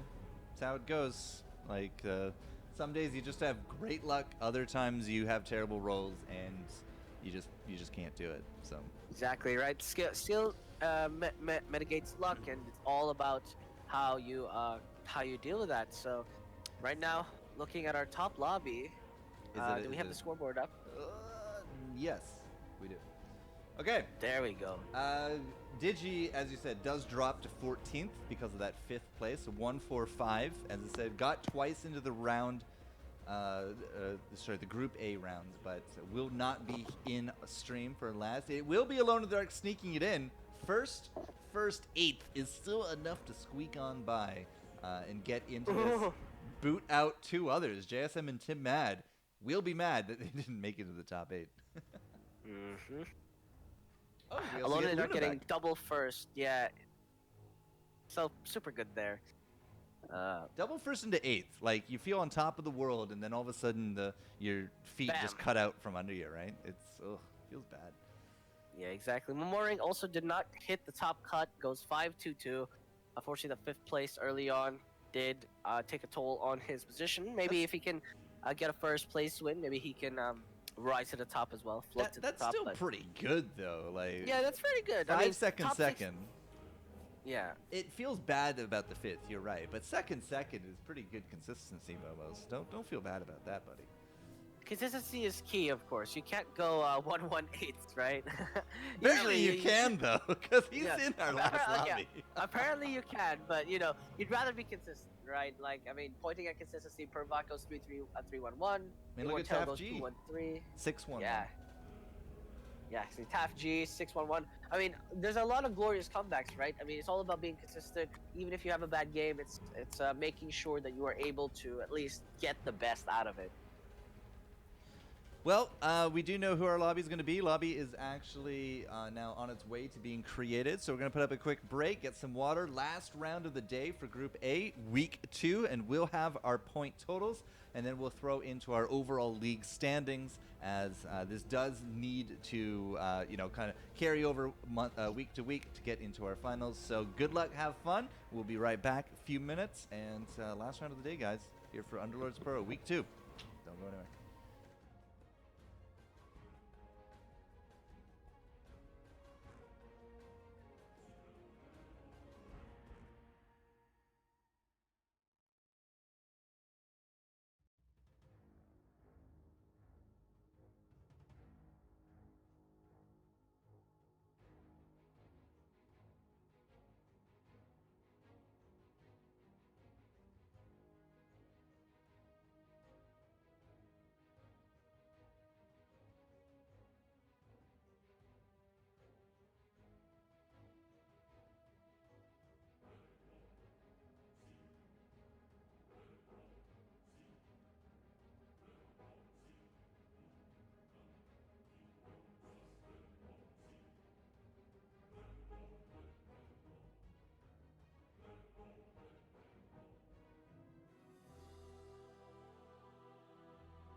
All right, ladies and gentlemen, Blue is quickly AFK, but we are getting into our last lobby. Just once more, quick, here's our scoreboard. Pervac, Immortal, Dark Guruk, Shifu, Shame, Taf, G, and Luna with Alone of the Dark will be our top 8 for the final round here today. These are the point values going in, so of course this last game being very important to get your top point values for the week means that you'll be adding those points to your weekly gains for the league, which will finish up sometime in the next, I believe, 6 weeks, and then we'll have our finals. Then we should have a duos tournament after that. But of course, if you haven't joined the Discord, you should totally get on top of that, because that's where we put all of our announcements. It's not just solos stuff anymore. Now we have some viable duos stuff. Maybe the knockouts will return. The only way to find out is to join the Discord. And of course, while you're at it, go check out our sponsors as well. Teta du Ursa, Cosmic Esports, and Blue. Who's the third one? I can never remember the third one. The third one is Just Link's Back Alley Brawl. There you go. Yeah, right? And they have their stuff tonight, hosted by Foreign Sticks. See, it was all set up. It was all good. Absolutely. But yeah, it's gonna be exciting to see this final lobby. Absolutely. And yeah, as you mentioned, duos are coming back. I'm actually gonna I love to watch that. Personally, it's overwhelming for me. I'm just confused everywhere, but love watching. So It's all good. I'll guide you through it, man. I'm actually we're boss 4 now on my duos team. yeah. Oh, very nice. Yeah, very nice. we're so close to big boss. Could taste it. Oh, road to Lord bosses, Lord duos. Hey. Well, Go so for it, man. Lords of the White Spire, every time I see streamers like Foreign Sticks and Takumatsu and Jitch, right? Like, every time I watch these guys, it's like, oh yeah, we're 15k, 16k Lords. And I'm like, I'm about to be a Lord at 7k. It doesn't feel like the same world, right? Yeah, I mean, it's the same in Dota, right? The MMR difference is just devastating. So, like, a lot of times in the top 1,000 in the world, if you're in part of the top 100, you complain if you get someone at rank 643. Even though you're literally top 1,000 in the world, you still feel incompetent in comparison to the top 100 in the world. And it just sort of feels like that, right? Because yes, you can make it to Lords, but are you really a Lord? It's the question that everybody asks. Yeah, I think I'm like 6k something, or like high 5 something. Yeah, so not 7k yet, but it feels weird to be like, yeah, I'm a Lord of the White Spire at 7k. Like, are you really a Lord of the White Spire at that point? You're a budget Lord. You're a budget Lord. You're a manager of the White Spire. You're not actually a Lord yet. You need to be promoted. I'm who Karen asks for, yeah. You're the supervisor. Feels bad, man. All right. Open fort, I think Pervac open forted that one, took 3 damage. Everyone else mitigated a little bit. Still looking for some completions here. But, I was about to say, like, Luna has a Heartless, right? Good start. Throws it away for Brawnies. Like, okay. Guys, what happened to Heartless that I don't know about? Hold up. She did, in fact, switch back to the Heartless, so we might see a Hunter game for the last lobby. We'll see. It's too early to tell at this point, but, like, did something happen that I'm just not aware of? Well, it's just the weakness of the in general, right? They nerfed Vigilance. They nerfed a lot of their heroes as well. It's just there's a lot of better comps at the moment. It's in a meta where everything is meta, Hunters just feel a bit weak because they have quite a decent chunk of weaknesses, right? So, their damage isn't as good as a lot of things. They're not gonna beat out Knights very quickly. They don't really hard counter anything at the moment. I don't think so. Like, their damage is consistent, but consistent damage could sometimes be over sustained by Warlocks.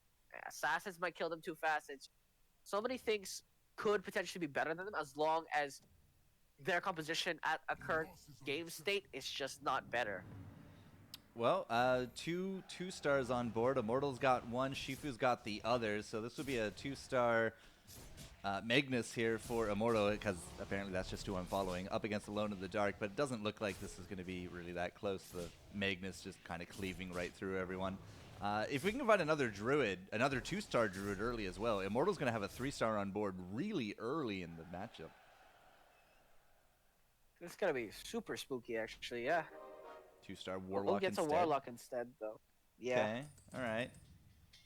Can get a healer alliance going if he puts that down as the fourth. There we go. A few other 2-stars coming through, but Immortal's not streaking. Did lose one rad. There's that Druid though. There. Okay. Yep. Druid and okay. Cool. 4 for Immortal. We're back up to Luna though. Luna's sitting at 3. Has 3 Brawny in with what? 6 kills. I believe Five. currently at 5 kills. Yeah, it's solid kill amount. Has switched out from the hunters to the Brawnies. Feels sad, man. But regardless, we'll see how it goes. It looks like it's not going to be too hot at the moment. No. Has to fight 4 2-stars and a lot of treants, so Yeah. wasn't going to work. The random 2-star Warlock and then a random again 2-star Shadow Demon with the 2-star Magnus that we had and the Druid bonus, just bumping it up. Feels bad, man. Shifu though, the Tiny doing work. No active alliances for this comp over here, but Shifu is streaking with no comps. just pure unadulterated skill, I guess. Evidently so, as Shifu at 100 HP picked up barricades. He might pull the same thing again. Magic. I wouldn't be surprised. I mean, I would imagine that we got to go to 4 to get this Morphling in, then get the Primordials going. You got 2 magic, a Primordial. Oh, sack the Magnus. Yep. Why don't you? Yeah, with the barricades, I highly suspect Shifu's just going to go 6 magic again. Yeah. If he gets a target dummy, I'll have no Look doubt at in my mind. That's great. Just, yeah.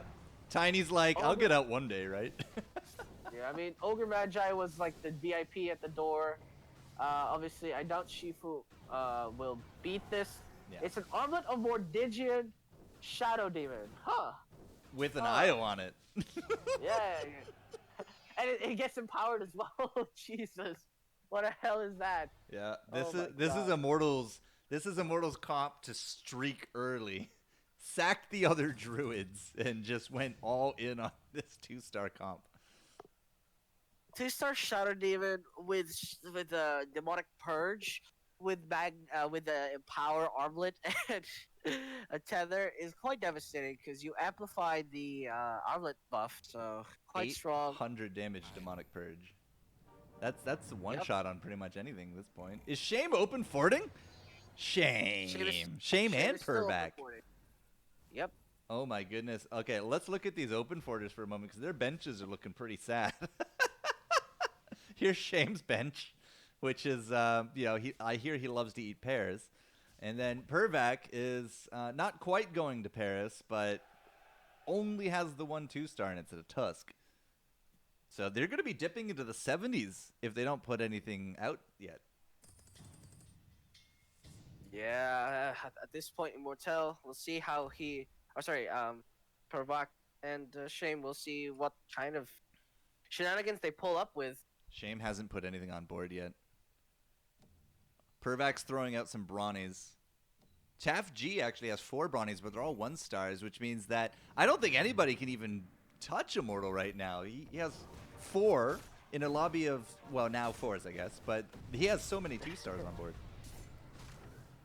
Yeah, it's so strong. Armlet of Mordigian, again, using that double damage from that demon buff to buff up the Shadow Demon is so powerful there. And it's working so well for him.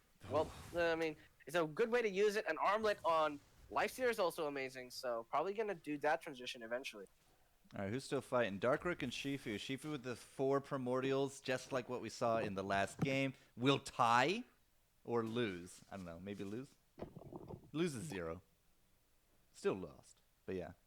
3 magic is likely to be the next slot in for Shifu, but Shifu did this last round with the 4 Primordials on top of it. So Immortal will continue to streak, has quite a full bench of randoms, is still going for the Druids, has gotten rid of the IO. Oh, we've slotted in the Heartless, that's why. Okay. Heartless, Brute, Shadow, Demon, Druids. Yeah, I mean, Immortel versus Dark Kuruk here. We'll see if he'll prevail. I mean, there's so much damage. You see how easy these units are melting. It's disgusting here. The Demonic Purge isn't even active yet. and just gonna clean it up so easily. Purge that treant. Yeah. Yeah, this is probably a streak complete from Immortal. He's really two-starred a lot of random things that just kind of working out in a lobby of very few other 2 stars. Alone in the Dark, that's round 8. Okay, so items. Well, Alone in the Dark took the Pike. What does Immortal? Ooh, Immortal has a good choice, doesn't he? Well, I mean, is Stonehold Pike really a good choice at the moment? Doesn't take any of it. Went into a Desolator, which is sitting on a Warlock. Cause yeah, that's cool. Stonehold, I'm surprised it's not Stonehold Cloak. Stonehold Cloak's not bad at all. So That's what I meant. Like he had the choice. Even a Blink Dagger like could actually work out for the mid game. But okay. So Levy, this should be the winning bout for Immortal. He's sitting at 7-1. So this should be the 8-0 or the 8-1, I guess, if he can pull it off. all right, Leech Seed comes out here. Just some pressure provided by the Tree Protector and the Magnus here, trying to do some damage, and we'll get the kill. Mortel just continuing his streak is actually so good here, 99. But this Heartless strat is gonna start falling off eventually if he's not careful. Yeah, but he just needs to win one more for streak complete. I guess he went 1-0 then into 1-1. It's the only way to make it happen because we got to go another round for the streak complete. Kind of a shame that he couldn't get it before the Underlords because the Underlords can really flip a lot of comps into overdrive. Yeah, absolutely. We'll see the pool of Underlords here. 1-0 and it's Oh, Immortal. we have everybody, but 4 Jewel this time as well. 3 people Fortin Brawnies right now. All of them are 4 Brawnies. There are 3 2-star Snapfires on board. So that's exciting. There are 4 Bristlebacks on boards. It's crazy. All right, Immortal, can you do it? People have caught up. The stars are no longer yours alone. Yeah, push forward here. Mortimer's Kisses as well, melting it away. If he has to try and break or try and make the streak here, the Brawnies are not actually doing enough damage. He might be able to take this one as the NL, making sure, just making it easier for himself as Jewel. But the last one to stand, and in fact, wins that convincingly. Does 13 damage, so will, in fact, complete the streak. And Alone in the Dark as well, about to finish the streak. Unfortunately, every round you take longer to get your streak out, the harder it will become. And he is running a Hunter's composition, so fingers crossed he continues on it. Okay, Alone in the Dark. We talked a lot about like where are the Heartless Hunters here today. Has a Barricades and a Jewel for the front line to go with the Pudge. So the Pudge throwing them into the insects, into the Weavers, into the Drow, and then the Jewel for the front line with the barrels. Not entirely too sure we wanted barrels for this comp, but hey, c'est la vie. It's working out. Alone in the Dark. We will watch for this round, see if they can finish up their streak. 7 for Immortal. Just picked up that increase right at the end. So Yeah, I mean, right now, Alone in the Dark, fighting for his streak here. It is going to be quite a struggle bus because Disruptor is there. Hook comes out, eliminates it immediately. Mortimer's Kisses, though, this is the problem. The barrel's going to trade around, but the Hunters in the back, they're melting away. The roots, the wind, the axes, gonna do so much. The root finally gonna pick off the Dry Ranger, just the Weaver, and the Snapfire, no! It survives! So Alone, his streak isn't completed, and he doesn't cash in that sweet, sweet 4 gold. Rip. And that's gonna be painful. Yikes. 10 kill Drow Ranger with a pike. Yeah, that just wasn't enough to carry it through. Insects kind of didn't do much either. Up against Bristlebacks and Snapfires, they do get cleared pretty consistently, so it all contributed to the lack of a streak. We'll head over to Shifu, as I'm going to keep a bit of an eye on Dark Rook on my other comp, because 57 health is rather low this early on. But we are on Shifu here. Yeah, right now Shifu, not super healthy, but definitely in good places. Immortel hasn't lost at all yet. Still at 99 HP in a while. And the Hobgoblin making sure that it stays that way. Land a few bombs. and Explosivo gonna insta give the Warlock. And yeah, we'll secure another win. Immortel, or sorry, Shifu, gonna Shifu. get that win. Immortel takes 4. And yeah, Shifu continues on the streak. Immortal finally bleeds there. Immortal actually has 4 Heartless in now, as a quick note. What will Shifu grab? It's going to be a target dummy, so it's basically just SimCity here, creating a bunker. You have to go through the tiny, you have to go through the target dummy, and you got those barricades there as well. They're very assassin-proof right now. On top of Yeah, it all, I mean this is what it looks like to be a doomsday prepper, ladies and gentlemen. Just hide behind every wall ever, and you're good. every wall ever. Yep. What do we have? Jewel? No, Shifu has oh, Hobgen. That's right. Yep. So Hobgen right now, we'll see if friendly fire will Ooh. land later in the toss. Actually connecting on all the backlines. So both players trying to do a mirror strat, but Hunters, remember, as I mentioned, they're not very good at taking burst damage to the face, and friendly fire's incoming will land 2 bombs consecutively, pummeling through them, but they're still alive. Insects are making this difficult. Explosivo gonna kill off the Wind Ranger, but Yule saves the Drow, but the Drow buys borrowed time, because it will finally get picked off here. Another Requiem will seal the deal. And yeah, Shifu continues on the streak. Good job, Shifu. Keeping it going. 87 health. Immortal actually took another loss, down to 89 now. But Taf G, what happened? I was talking about Darkaruk down at 50s in the health, and that was low. But Taf G, one of our 3 brawny players, is taking hits to the face like it's cool. 13 kills on brawnies in 14 rounds. My goodness. What happened? Yeah, it's just, oof, that's a bit rough. It's up against Immortal Shifu, now. All right, go back to Shifu. yeah, Shifu at the moment against Dark Cook here. Again, we'll see if the streak continues. The Kalo is now on his side. Kalo Blast connect. Does a lot of damage, but friendly fire will certainly finish the job here. Golem's alive, Yeah. but a Golem is a Golem, and Explosivo is Explosivo to your face. And then we'll be done. Talji loses again, 23 HP already! We might have to jump to Talji after Shifu completes his streak here. I'm just going to let Shifu complete the streak.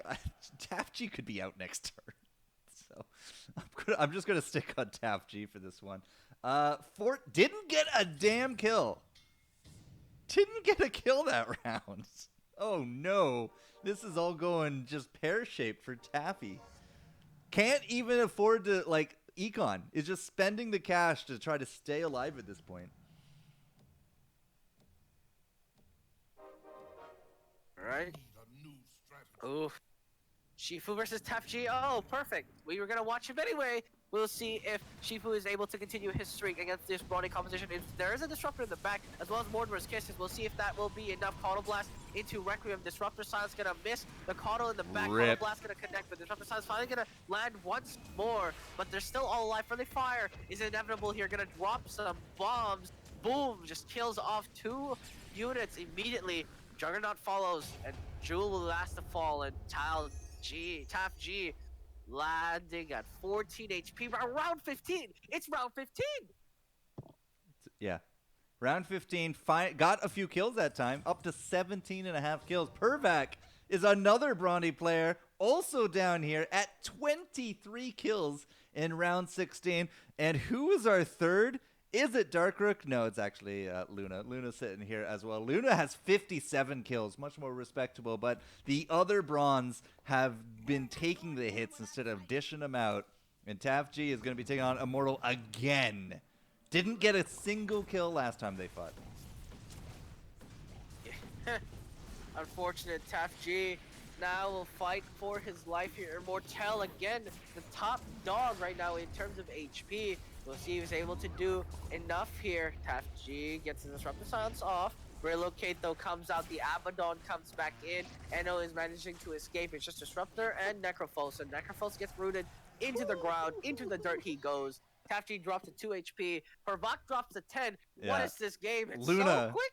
Everything's so fast. Luna's 65 brawny definitely beats out Pervac's 20 brawny.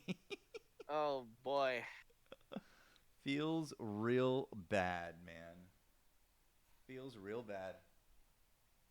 All right, so it's Pervac or Taft G who have not won since we started noticing them. Pervac's at 2-13. Taft G slightly better at 4-12. Shame has 33 health, but a similar record of 3-12 with an LC comp. That's at least a 2-star LC. But guys, these builds are just going straight into losses right now. Yeah. All right, Taft G at 2 HP versus Lyphanes here. But I'm unsure if he's able to manage to beat this right now. Fighting another Brawny composition, I think Lyphanes actually has more Brawny kills than he does, so it'll be all about how much damage he does, not about his HP, because he's certainly not going to outlive a lot of these Brawny units. Actually, a Maze spoken too soon. He's fighting back, but it's not going to be enough. It's just Viper in the back left, and he's going to get run down by these units. And that is the end of the line for Taft G. God, round 17 knockout. As Pervac is still fighting. Pervac might lose as well, actually. He's falling apart here. Golem is still alive. An E6 and the Witch Doctor and Nature's Prophet still alive. If he doesn't kill one more unit, this might be it for him. Tries for one last hurrah, but survives at 4 HP. So, luckily survives, but so close as well.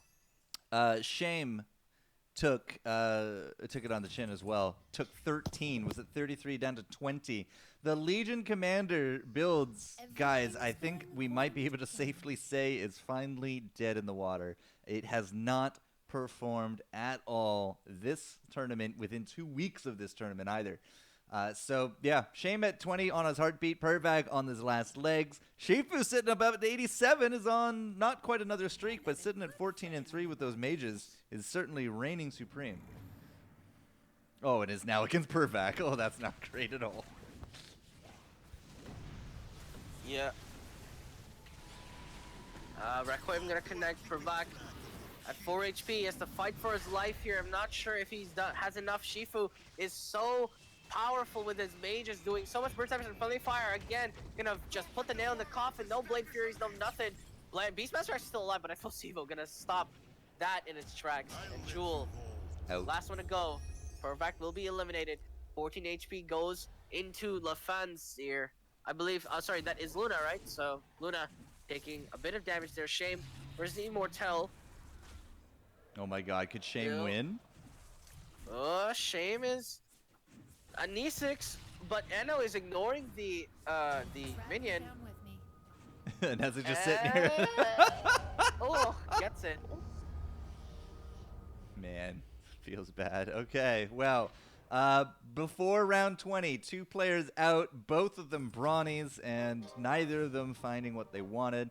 This leaves us with 1 Brawny player of Luna, sitting at a much more respectable 74 kills. Sorry about it all, lads. Shame. On the chop block, we got 2 streakers. Shifu up at the top with Magic, and Dark Rook is sitting with a bit of a rainbow, but it's not a knight rainbow. It's a druid summoner sort of rainbow. We'll get to it in a moment as Shame has to fight for their life one more time up against Dark Rook this time. So, yeah, Dark Rook doesn't have knights. It's a stranger rainbow to me, but there it is. Yes, Shame at 17 HP versus Dark Rook here. We'll see if he is able to hold on for dear life. Has his Legion Commander, gets a dual win, gets some decent damage going. He'll actually push forward. Dark Rook is collapsing here. He's not enough damage left as all of his units go down. And the Knights get a solid win. And will stay in 18 damage colliding into Dark Rook. Shifu at a win streak, actually. Right now, Immortel takes a bit of damage from Luna as well. So, Dark Rook with 2 Troll, 3 Druid, 2 Warlock because of a Disruptor, 2 Savage with a Lycan, 2 Summoner with the Nature's Prophet, and then 2 Healers with an Omni Dazzle. Is this a thing? Does anybody know? Is this a thing? I don't know. I honestly don't know, Blue. Back to Shame, I guess, as Shame has to take on Alone in the Dark with quite the health pool discrepancy. Yeah. Right now, Shame at 17 HP gets a dual win against Shifu, Alone in the Dark as well, putting himself in the back corner with his Hunters, actually doing a lot of damage. These Knights are collapsing very quickly as the Vigilance is starting to add up real quickly. This attack is so much, and look at these, the Knights are falling apart. The Knights are not dealing with the Hunters well enough, and the barricades actually buying some time as well. So 10 damage colliding into into Shame there in his Knight composition. Immortel takes a bit more damage from Shifu. Shifu continuing his streak. Dark Crook at 16 as well. Oh, Shame instant locks that Vlad's, as you might expect. A refresher for Shifu, really dang good. Lefane, yeah, Luna picks up one there as well. I was kind of curious if it was going to go on a disruptor. Luna doesn't have a disruptor, so yeah, can't put it on there. Goes on the Beastmaster instead. That should be 2 Heartless, yeah, 2 Heartless with the 2-star Lifestealer. So Shifu still reigning supreme with this Magic Warlock. Primordial, real good stuff from them. Shame on the chop block. Dark Rook, as I said, like, I don't know what Dark Rook's build is, but it's not working because they took a bigger chunk. And if Shame can win, Dark Rook actually might even be out before him. Yeah. Shame, Dark Crook, we'll see who goes out first. Shame is fighting Luna, though Luna is making quick work of a lot of his units. Doom comes out with the Viper, but look at this damage from the back. And Ezix almost dies, but survives because they afford a shield. The Abaddon's actually saved his life, and Throw connects on the Axe. The Axe being stolen might be a big game changer here. He is losing units, but the dunk number 1 comes out from the enthralled Axe. Dunk number 2 is going to come in, but he's silenced. He doomed. He's muted because of that demon buff. Actually, Anesis controlling Axe is the worst thing possible for the Axe because he couldn't use the dunk. Shame is going to lose it. Unfortunately, as the Axe looked effective, and then boom, silence. Silence on the Axe. No, feels bad. Dark Rook did take 11 from 16, is now sitting uncomfortably on 5 as Shifu picks up a 2-star Coddle. Here's the tab for everyone. Immortal with the 4 Heartless, 4 Brawnies is middle of the pack towards the bottom now that we're into a top 5 situation, but I'm really kind of sad that, again, the Heartlesses have just kind of not done too much. Even Alone in the Dark at 59 with 6 Heartless is still a far cry from Shifu. But Dark Rook up against the clone of Alone will be enough to knock him down. Yeah. Right now, Dark Rook against Alone in the Dark. We'll see if he dies to a ghost. But I mean, he might actually. The Hunters are doing a lot of damage. The recall on the Lycan, not the best in the world. And Jewel is just eating this. He's eating all of these range attacks for breakfast. They're just not doing enough damage. And it looks like Dark Crook, this might be his last hurrah. As the Skadi on the Wind Ranger doing a lot of slow as well. And that is it. 15 damage. Alone in the Dark actually loses to Luna. Luna stabilizing. Immortel, speaking of stabilizing, is doing quite the opposite. Yeah, 6 mages, man. It's a little bit too much to deal with. At least they're all at 9 units right now. More star pickups for the Magic of Shifu, but Immortal with the 2-star Doom. As I said, I really want more. Oh, we got an Axe there. Nice. Excellent. We really want these Brutes to do way more than they do. I really do want them to place way higher than they actually place, but it just seems to be a dream, Blue. Yeah. And now Immortel, Alone in the Dark, currently engaged once again. Alone in the Dark, his Hunters do quite a bit of damage. Marana jumping to the back as well, being the furthest away from the action. The Axe in the front line, though, gonna try and get the dunk off, but gets silenced in the last minute, so he's not gonna get it off, and will get picked off, actually. So now it's just Rim Protector and the Abaddon and the Lifestealer, but they're gonna be picked off one at a time as well, as the Hunters are still available. Immortel takes 15, and Alone stays in the fight. Shifu loses to Luna there as well, barely. So, again, that fight getting very close. Luna really is chomping at a bit for this Disruptor. Needs to figure out how to slot this Disruptor in as soon as they can, because they got that Necro. So Necro with the Disruptor, there we go, level 10. Disruptor gets slotted in immediately. Will it be the Refresher going over? Nope, Refresher seems to be staying on the Beastmaster there as well. 2-star Disruptor for Immortal on top of things. So are we going with Luna or are we going with Immortal? Yeah. That was a question, Blue. Immortel. We're watching Immortel. He might be eliminated. Will be against Luna here. Luna is fighting.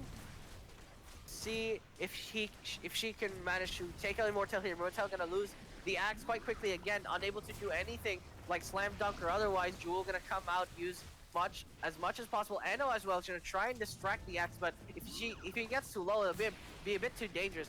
The Brawnies, they're getting very low. They're actually getting picked off. The IO and the Tripper there being recalled. The Doom as well is going to come back in 3. It's going to drop on the Disruptor. Silence Connect. And Luna loses that. Drops 16 HP. Alone in the Dark takes 15 as well from Shifu.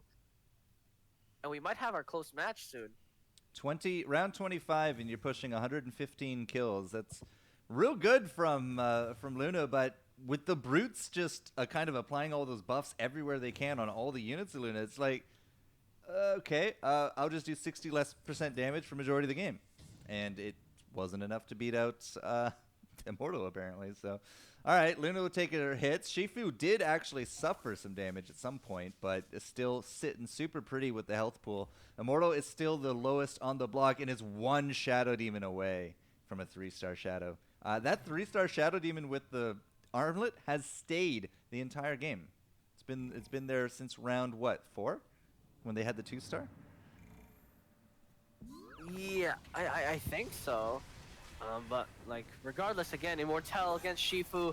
We'll see if he's able to sustain the BKB on the Coddle as well. Look at the burst damage. Immortal's team, he just disappeared. Where did it go? Immortal, where's your team? Friendly Fire doesn't even arrive before his entire team dies. Immortal survives at 1 HP. And Luna is still fighting alone in the dark on the opposing side of the board. Alone in the dark, remember his hunters gonna try to do as much damage as possible, overwhelmed by Luna's composition. So Luna, we might see a Brawny v Mage again, but the question is if these Brawnies, or rather, if these Mages are gonna be enough against these Brawnies, because they're scaling up quite fast. Immortal at 1 HP though, we'll track him for now. 6 Heartless, man, doesn't seem to just be doing anything for the 3 Hunters. So 6 Heartless, 3 Hunters, not really kind of impacting the top of the lobby. Did make it into the top 4, and if Alone in the Dark can actually hold on long enough, we'll actually be top 3. Oh, all right. If Alone in the Dark can knock out Immortal, we'll be top 3. This is literally battle for 4th place. Yeah, exactly. Alone in the Dark versus Immortal here. Dunk number 1 comes out for Immortal, but that's all he's gonna get because Axe is gonna go picked off. The Joel is trying to eat up a lot of these damage, and he's doing it very well, but the Doom comes out on the Lich. No Chain Frost, actually. And the enemy in the back actually collapsing into the Hunters. The Hunters, they're going down. The Hunters are not able to do much. The Mirana actually gonna leap in the back and do a lot of work, but gets Demonic Purge in the back, gets popped. The Axe gets recalled, so the Dunk comes out. Dunk number 2 comes in. Alone takes exactly 11 damage, and out of the fight he goes, as Immortal takes the 3rd place. Luna beats Shifu, and that's already foreboding.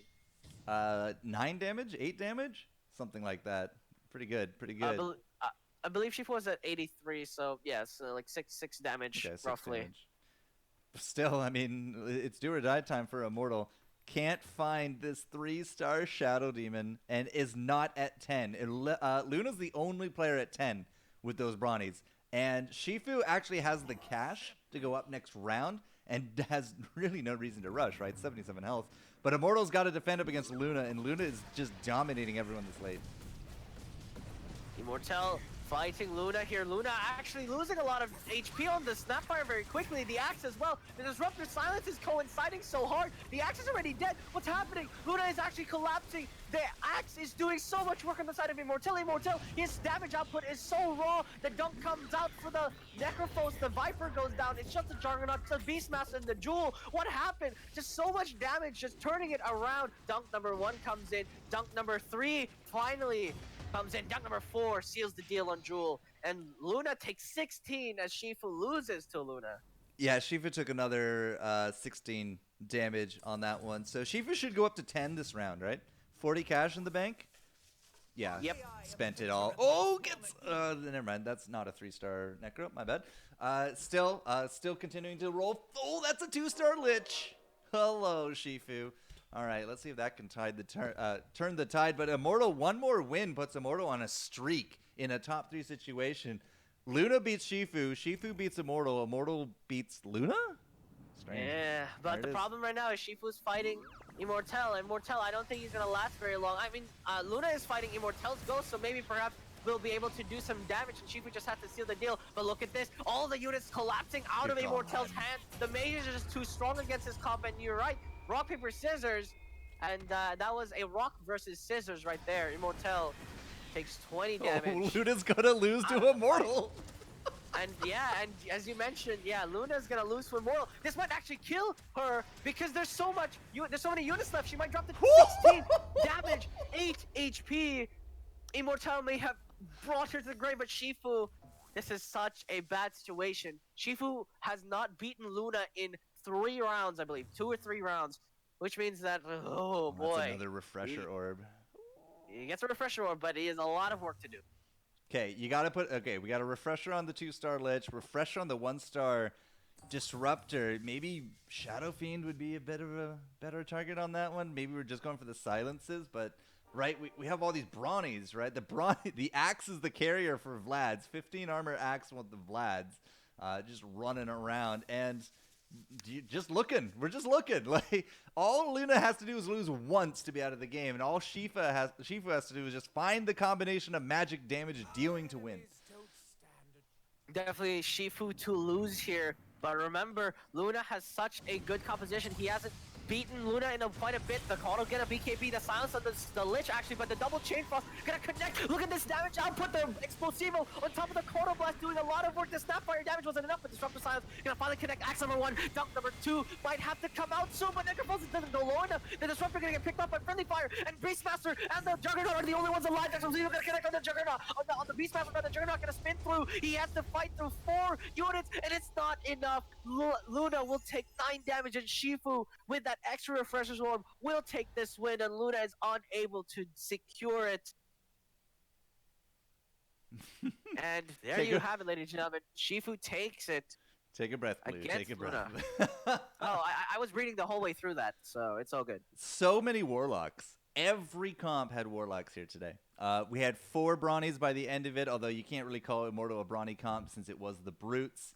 But the Brawnies of Luna really kind of kicking into high gear, especially after round 15 and round 17 eliminations of Pervac and Tafchi. Pervac was the top points earner coming into this, if you recall. Pervac was 1-3-3 or 3-1-1.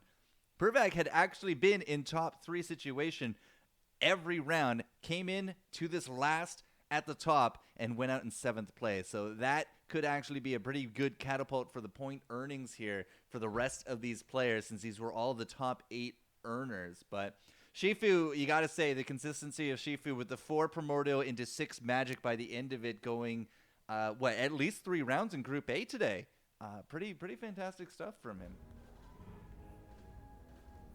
All right, we're going to jump over to Group B as soon as I hit all the right buttons in the right order, because apparently Group B started like super late. There was apparently a bug that happened there. So come on, join me over there, Blue. We're not going to have any point totals here for a bit, but as we jump into round 22 of Group B, Momo Ring is actually leading. Look at that. Yeah. Okay, I got all the builds up. Another Brawno, JSM with Brawny. Nobody shared the Brawnies this time. We have some Hunters with a Splash, stand-in with the Void Hunters. Haven't seen that actually all day. Digitam's playing Assassins, as usual. Nothing's changed. Momo's up against Zerix, and this could be killing low. Yeah, Xerix is low, but Momori gets a doom off and gets doomed on the Razor, but Kono Blast just gonna clear all of these units up, and yeah, just unfortunately not enough there. Momori playing the mages very well. Could we see another mage win in the B lobby? Because these guys are placed 9 to 16 after 3 rounds, and if both A and B actually win with mages, certainly something to be said about that. Yeah. Interesting. So, sorry, Digi has 2 Hands of Midas. I wonder how much gold that has generated for him. Who has 2 Hands of Midas? Digi has 2 Hands of Midas with the 6, well, not quite 6 Assassin, but you can imagine that they're trying for the 6 Assassin. Right. I really would love a counter to see how much gold that has earned. That is quite a... Yeah. Best of worst situation, right? I mean... Who knows? I'm on Glucose for this one, sir. Glucose left 9 units on board. What got trashed? I don't know. Well, it still has the 6 assassins, so it couldn't have been too bad. Yeah, Ravage gonna connect on quite a few units, but the Knights have a pipe on top of them. Unfortunately, they're not mages, so it'll be fine. The Slark is actually going ham on the left-hand side, but there's no lifesteal, so it's gonna eventually go down here. But the Weaver actually just gives up attacking it, so the Slark is just gonna bounce away from the insects and be completely uncontested, and Glucose goes down in the meantime, and Digitams pummels into Pavo, I believe, and we'll take 19 damage there. No, Or is that not Pavo? That's not Pavo. I call him Beck. Yeah, that doesn't... I call this one Yeah, Beck because there's a Beck in the middle of it. Yeah, Maybe somebody who can read Russian can tell us the. Yeah, because I looked at the name, I was like, that's not Pavo. Yeah, it's not. It's not. Yes. Well, we'll call him Beck then. Yeah, for now. Yeah. Momo with back-to-back knockouts since we joined the round. If he goes up against Beck, could be another 4 Knight, 3 Hunter, 2 Insect Splash with healers and Vigilant. I do not know. I apparently do not know any of these newfound comps. Blue. Oh, Pivo, Yeah. not Pavo. It's Pivo. Pivo, Thank Pivo. you, Immortal. I asked chat what it was, and Sticks just stood me up. So Pivo, not Pavo. I knew it was. I got 3 of the letters right. The 3 of the letters right. I mean, regardless, right now Beck is fighting JSM, and we'll see how this goes. Right now, trying to stay alive. But a lot of his units already going down here. The Brawnies are still so healthy, fighting a Golem at the moment. The Weaver trying to assist the fight as well. So we'll get that. Oh, there's one more, and we'll go down as... Question. Yeah, unfortunately, it looks like Beck will be going down here. Oh, drops to 1 HP. He'll be fine. it's all good, right? It's just dog in a house with all the fire around it. Yeah, it's good. It's good. Don't worry. Don't worry. Yeah. This is fine. So again, like, I've seen so many new, strange, weird comps today. Rapier! Okay, you go big or you go home, right? You go big or you go home. Who's the Rapier even going on? It's the Luna. Of course it's the Luna. Why'd I even ask? All right, Rapier Luna, ladies and gentlemen. We are on the last legs of Beck. And, yeah. 3-star Luna Rapier. Let's go, boys. Oh, my God. You go big or you go home. 1 health, you got nothing to lose. Nothing to lose. He has literally nothing to lose, except maybe throwing the game for the mage strat. But anyways, we are seeing if this is enough for Beck. That's a 3-star Divine Rapier. Verse is stand-in. Question. Oh, it's against the assassins. All right, versus the assassins. You will see if he's able to survive. The Glaive's gonna bounce through, gonna one-shot the Templar assassin through. The Glaives are not bouncing enough because they're not next to anything, but finally gonna start Glaving, bouncing. Gonna blade Luna, no! The Chrono Cube, gonna kill off the Luna. The Luna is dead. Long live the Luna. As Arrow connects, as he goes down. The Golem gonna get picked off as well. Sven gonna come back with a Hunter's buff, but it's not enough. The Divine Rapier goes to the Assassin Squad as Beck goes down. He's like, cool. Acquired. I'm dead anyway. As Digitams loses to Beck actually. Drops a 5. All right, now, where's the Rapier going now? What are you It's putting it on, stand-in. Stand-in? You got to put on the Lifesteer. Got to put on the Lifesteer, right? No, we put on the Templar Assassin. 2-star Templar Assassin. Okay. Oh. Man, if this Medusa was 2-star on stand-in, you could imagine it going right there. Imagine that split shot.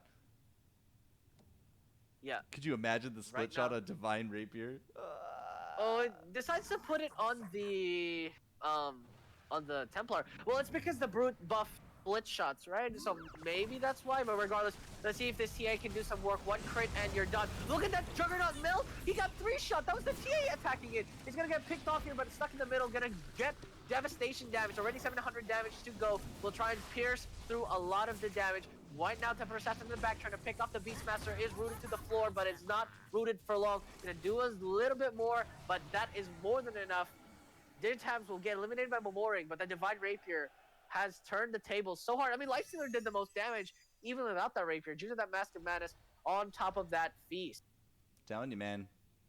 Telling you, put the Rapier on Lifestealer. Just watch people melt. Slark. Ooh, could we? Could we get a 2-star Slark, I wonder? There it is. 3 Assassin, 3 Hunter, 3 Void, 4 Heartless. The damage potential is insane. What is happening? This is the most glass cannon I've ever seen, but the Divine Rapier is making this all the more possible. Memoring versus stand-in here. Memoring looks at the Divine Rapier and says, what the hell? You have a Rapier? As he pushes through, the Disruptor Silence gonna lock down everybody here. But the Templar Assassin gonna get the Phonic Shield off before the Chrono Blast connects, and he still does shield up. So the Chrono Blast will do nothing. Absolutely nothing. But Acer, you get nothing. As you get crit away, the Friendly Fire gonna try and do as much damage as possible. But the shield, again, just gonna be raised on the Templar Assassin. The Chrono Blast connects, but to nothing. As Templar Assassin eats it all, does 8,300 damage, and will deal 6 damage to Momoring. Not the biggest damage in the world, but still, that burst from the Rapier is just so hard. The Slark slot in with the 10 units. Oh my goodness, JSM has a 3-star Snapfire. Also gave us scaled. That was a big bonus, right? All of a sudden, 20% magic resist added to this comp that now has this Divine Rapier inherited by Beck.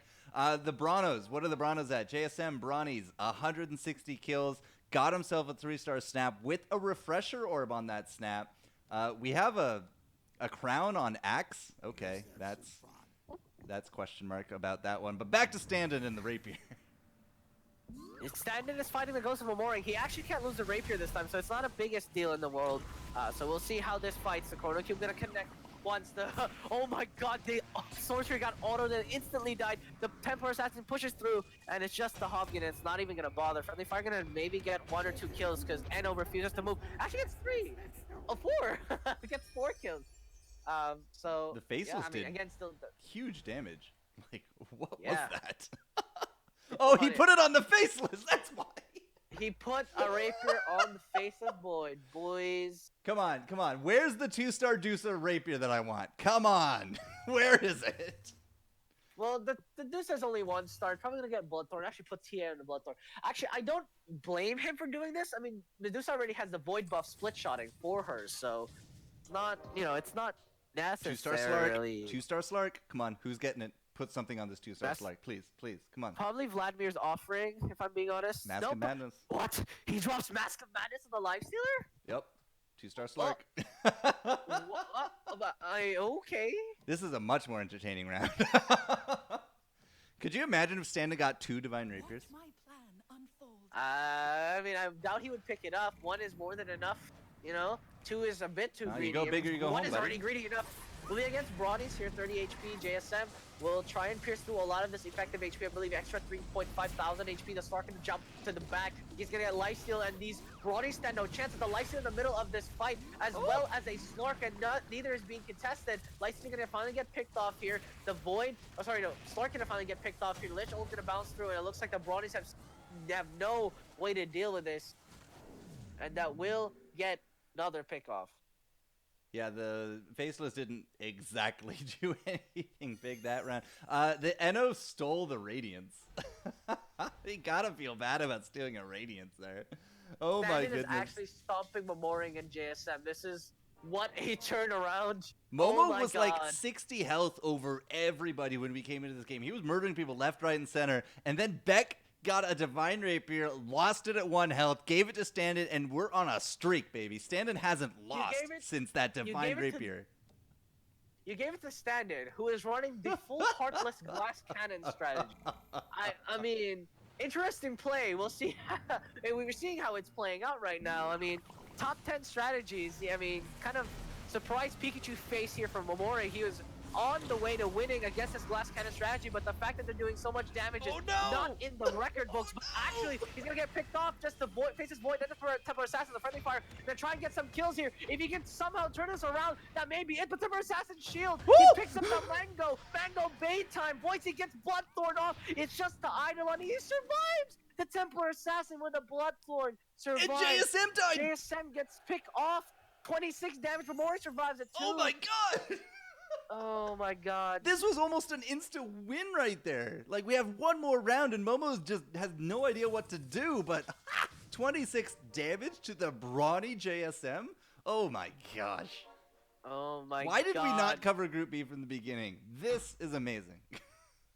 I mean, both games were, but this one is just wonky.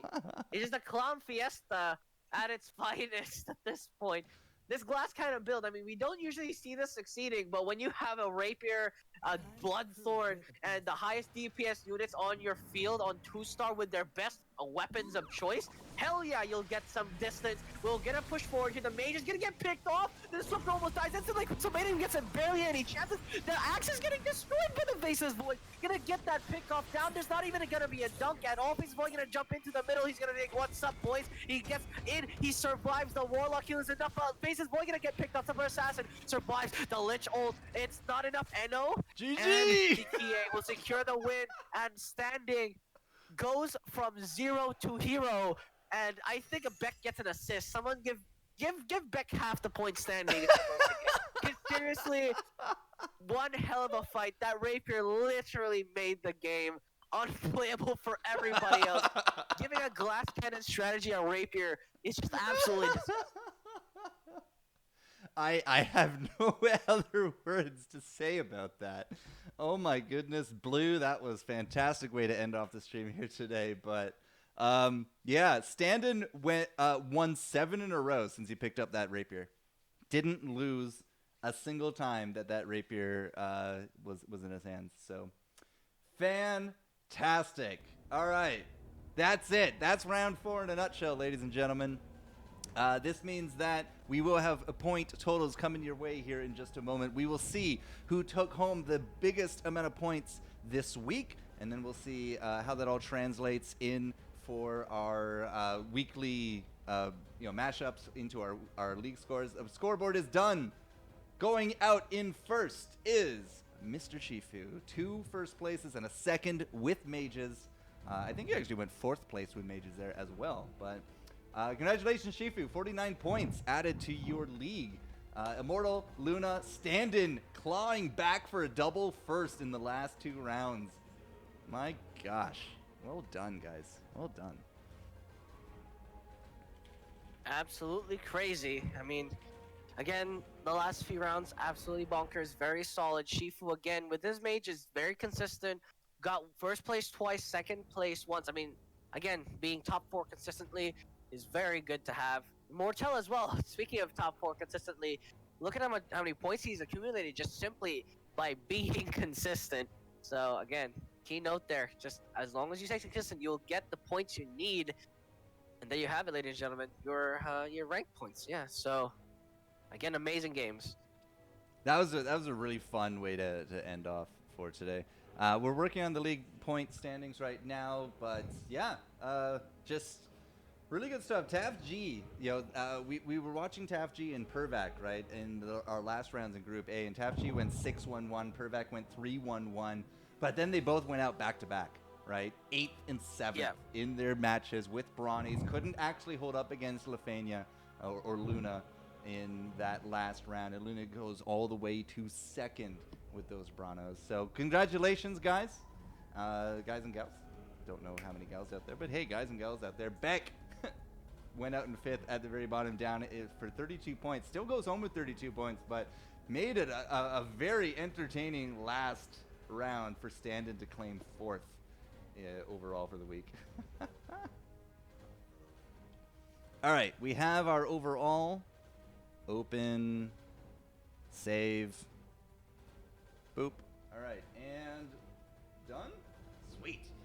Overall, Immortal in week 2 will be leading the pack with 31 overall points, translated into league points. Alone in the Dark second, Pervac third, still holds on to third despite kind of the disaster in the last round of today. Leroy fourth, Shame fifth, K holds on to sixth. Xanum and JSM will be the top 8 leaders of the league. We're week 2 into, I believe, 8? I think there's 8, right? 8 weeks to a league, Blue? I believe, yeah. There's at least 2 more weeks, if I remember correctly. So is it only 4? I thought it was an 8-week round. It's a 4-week round. It is. I don't know why I think it was 8 week. Maybe I just want it to be 8 weeks. So halfway through the league. There you go. 4 weeks in. These are your top 8. The rest of everyone, you can see there into the top 50.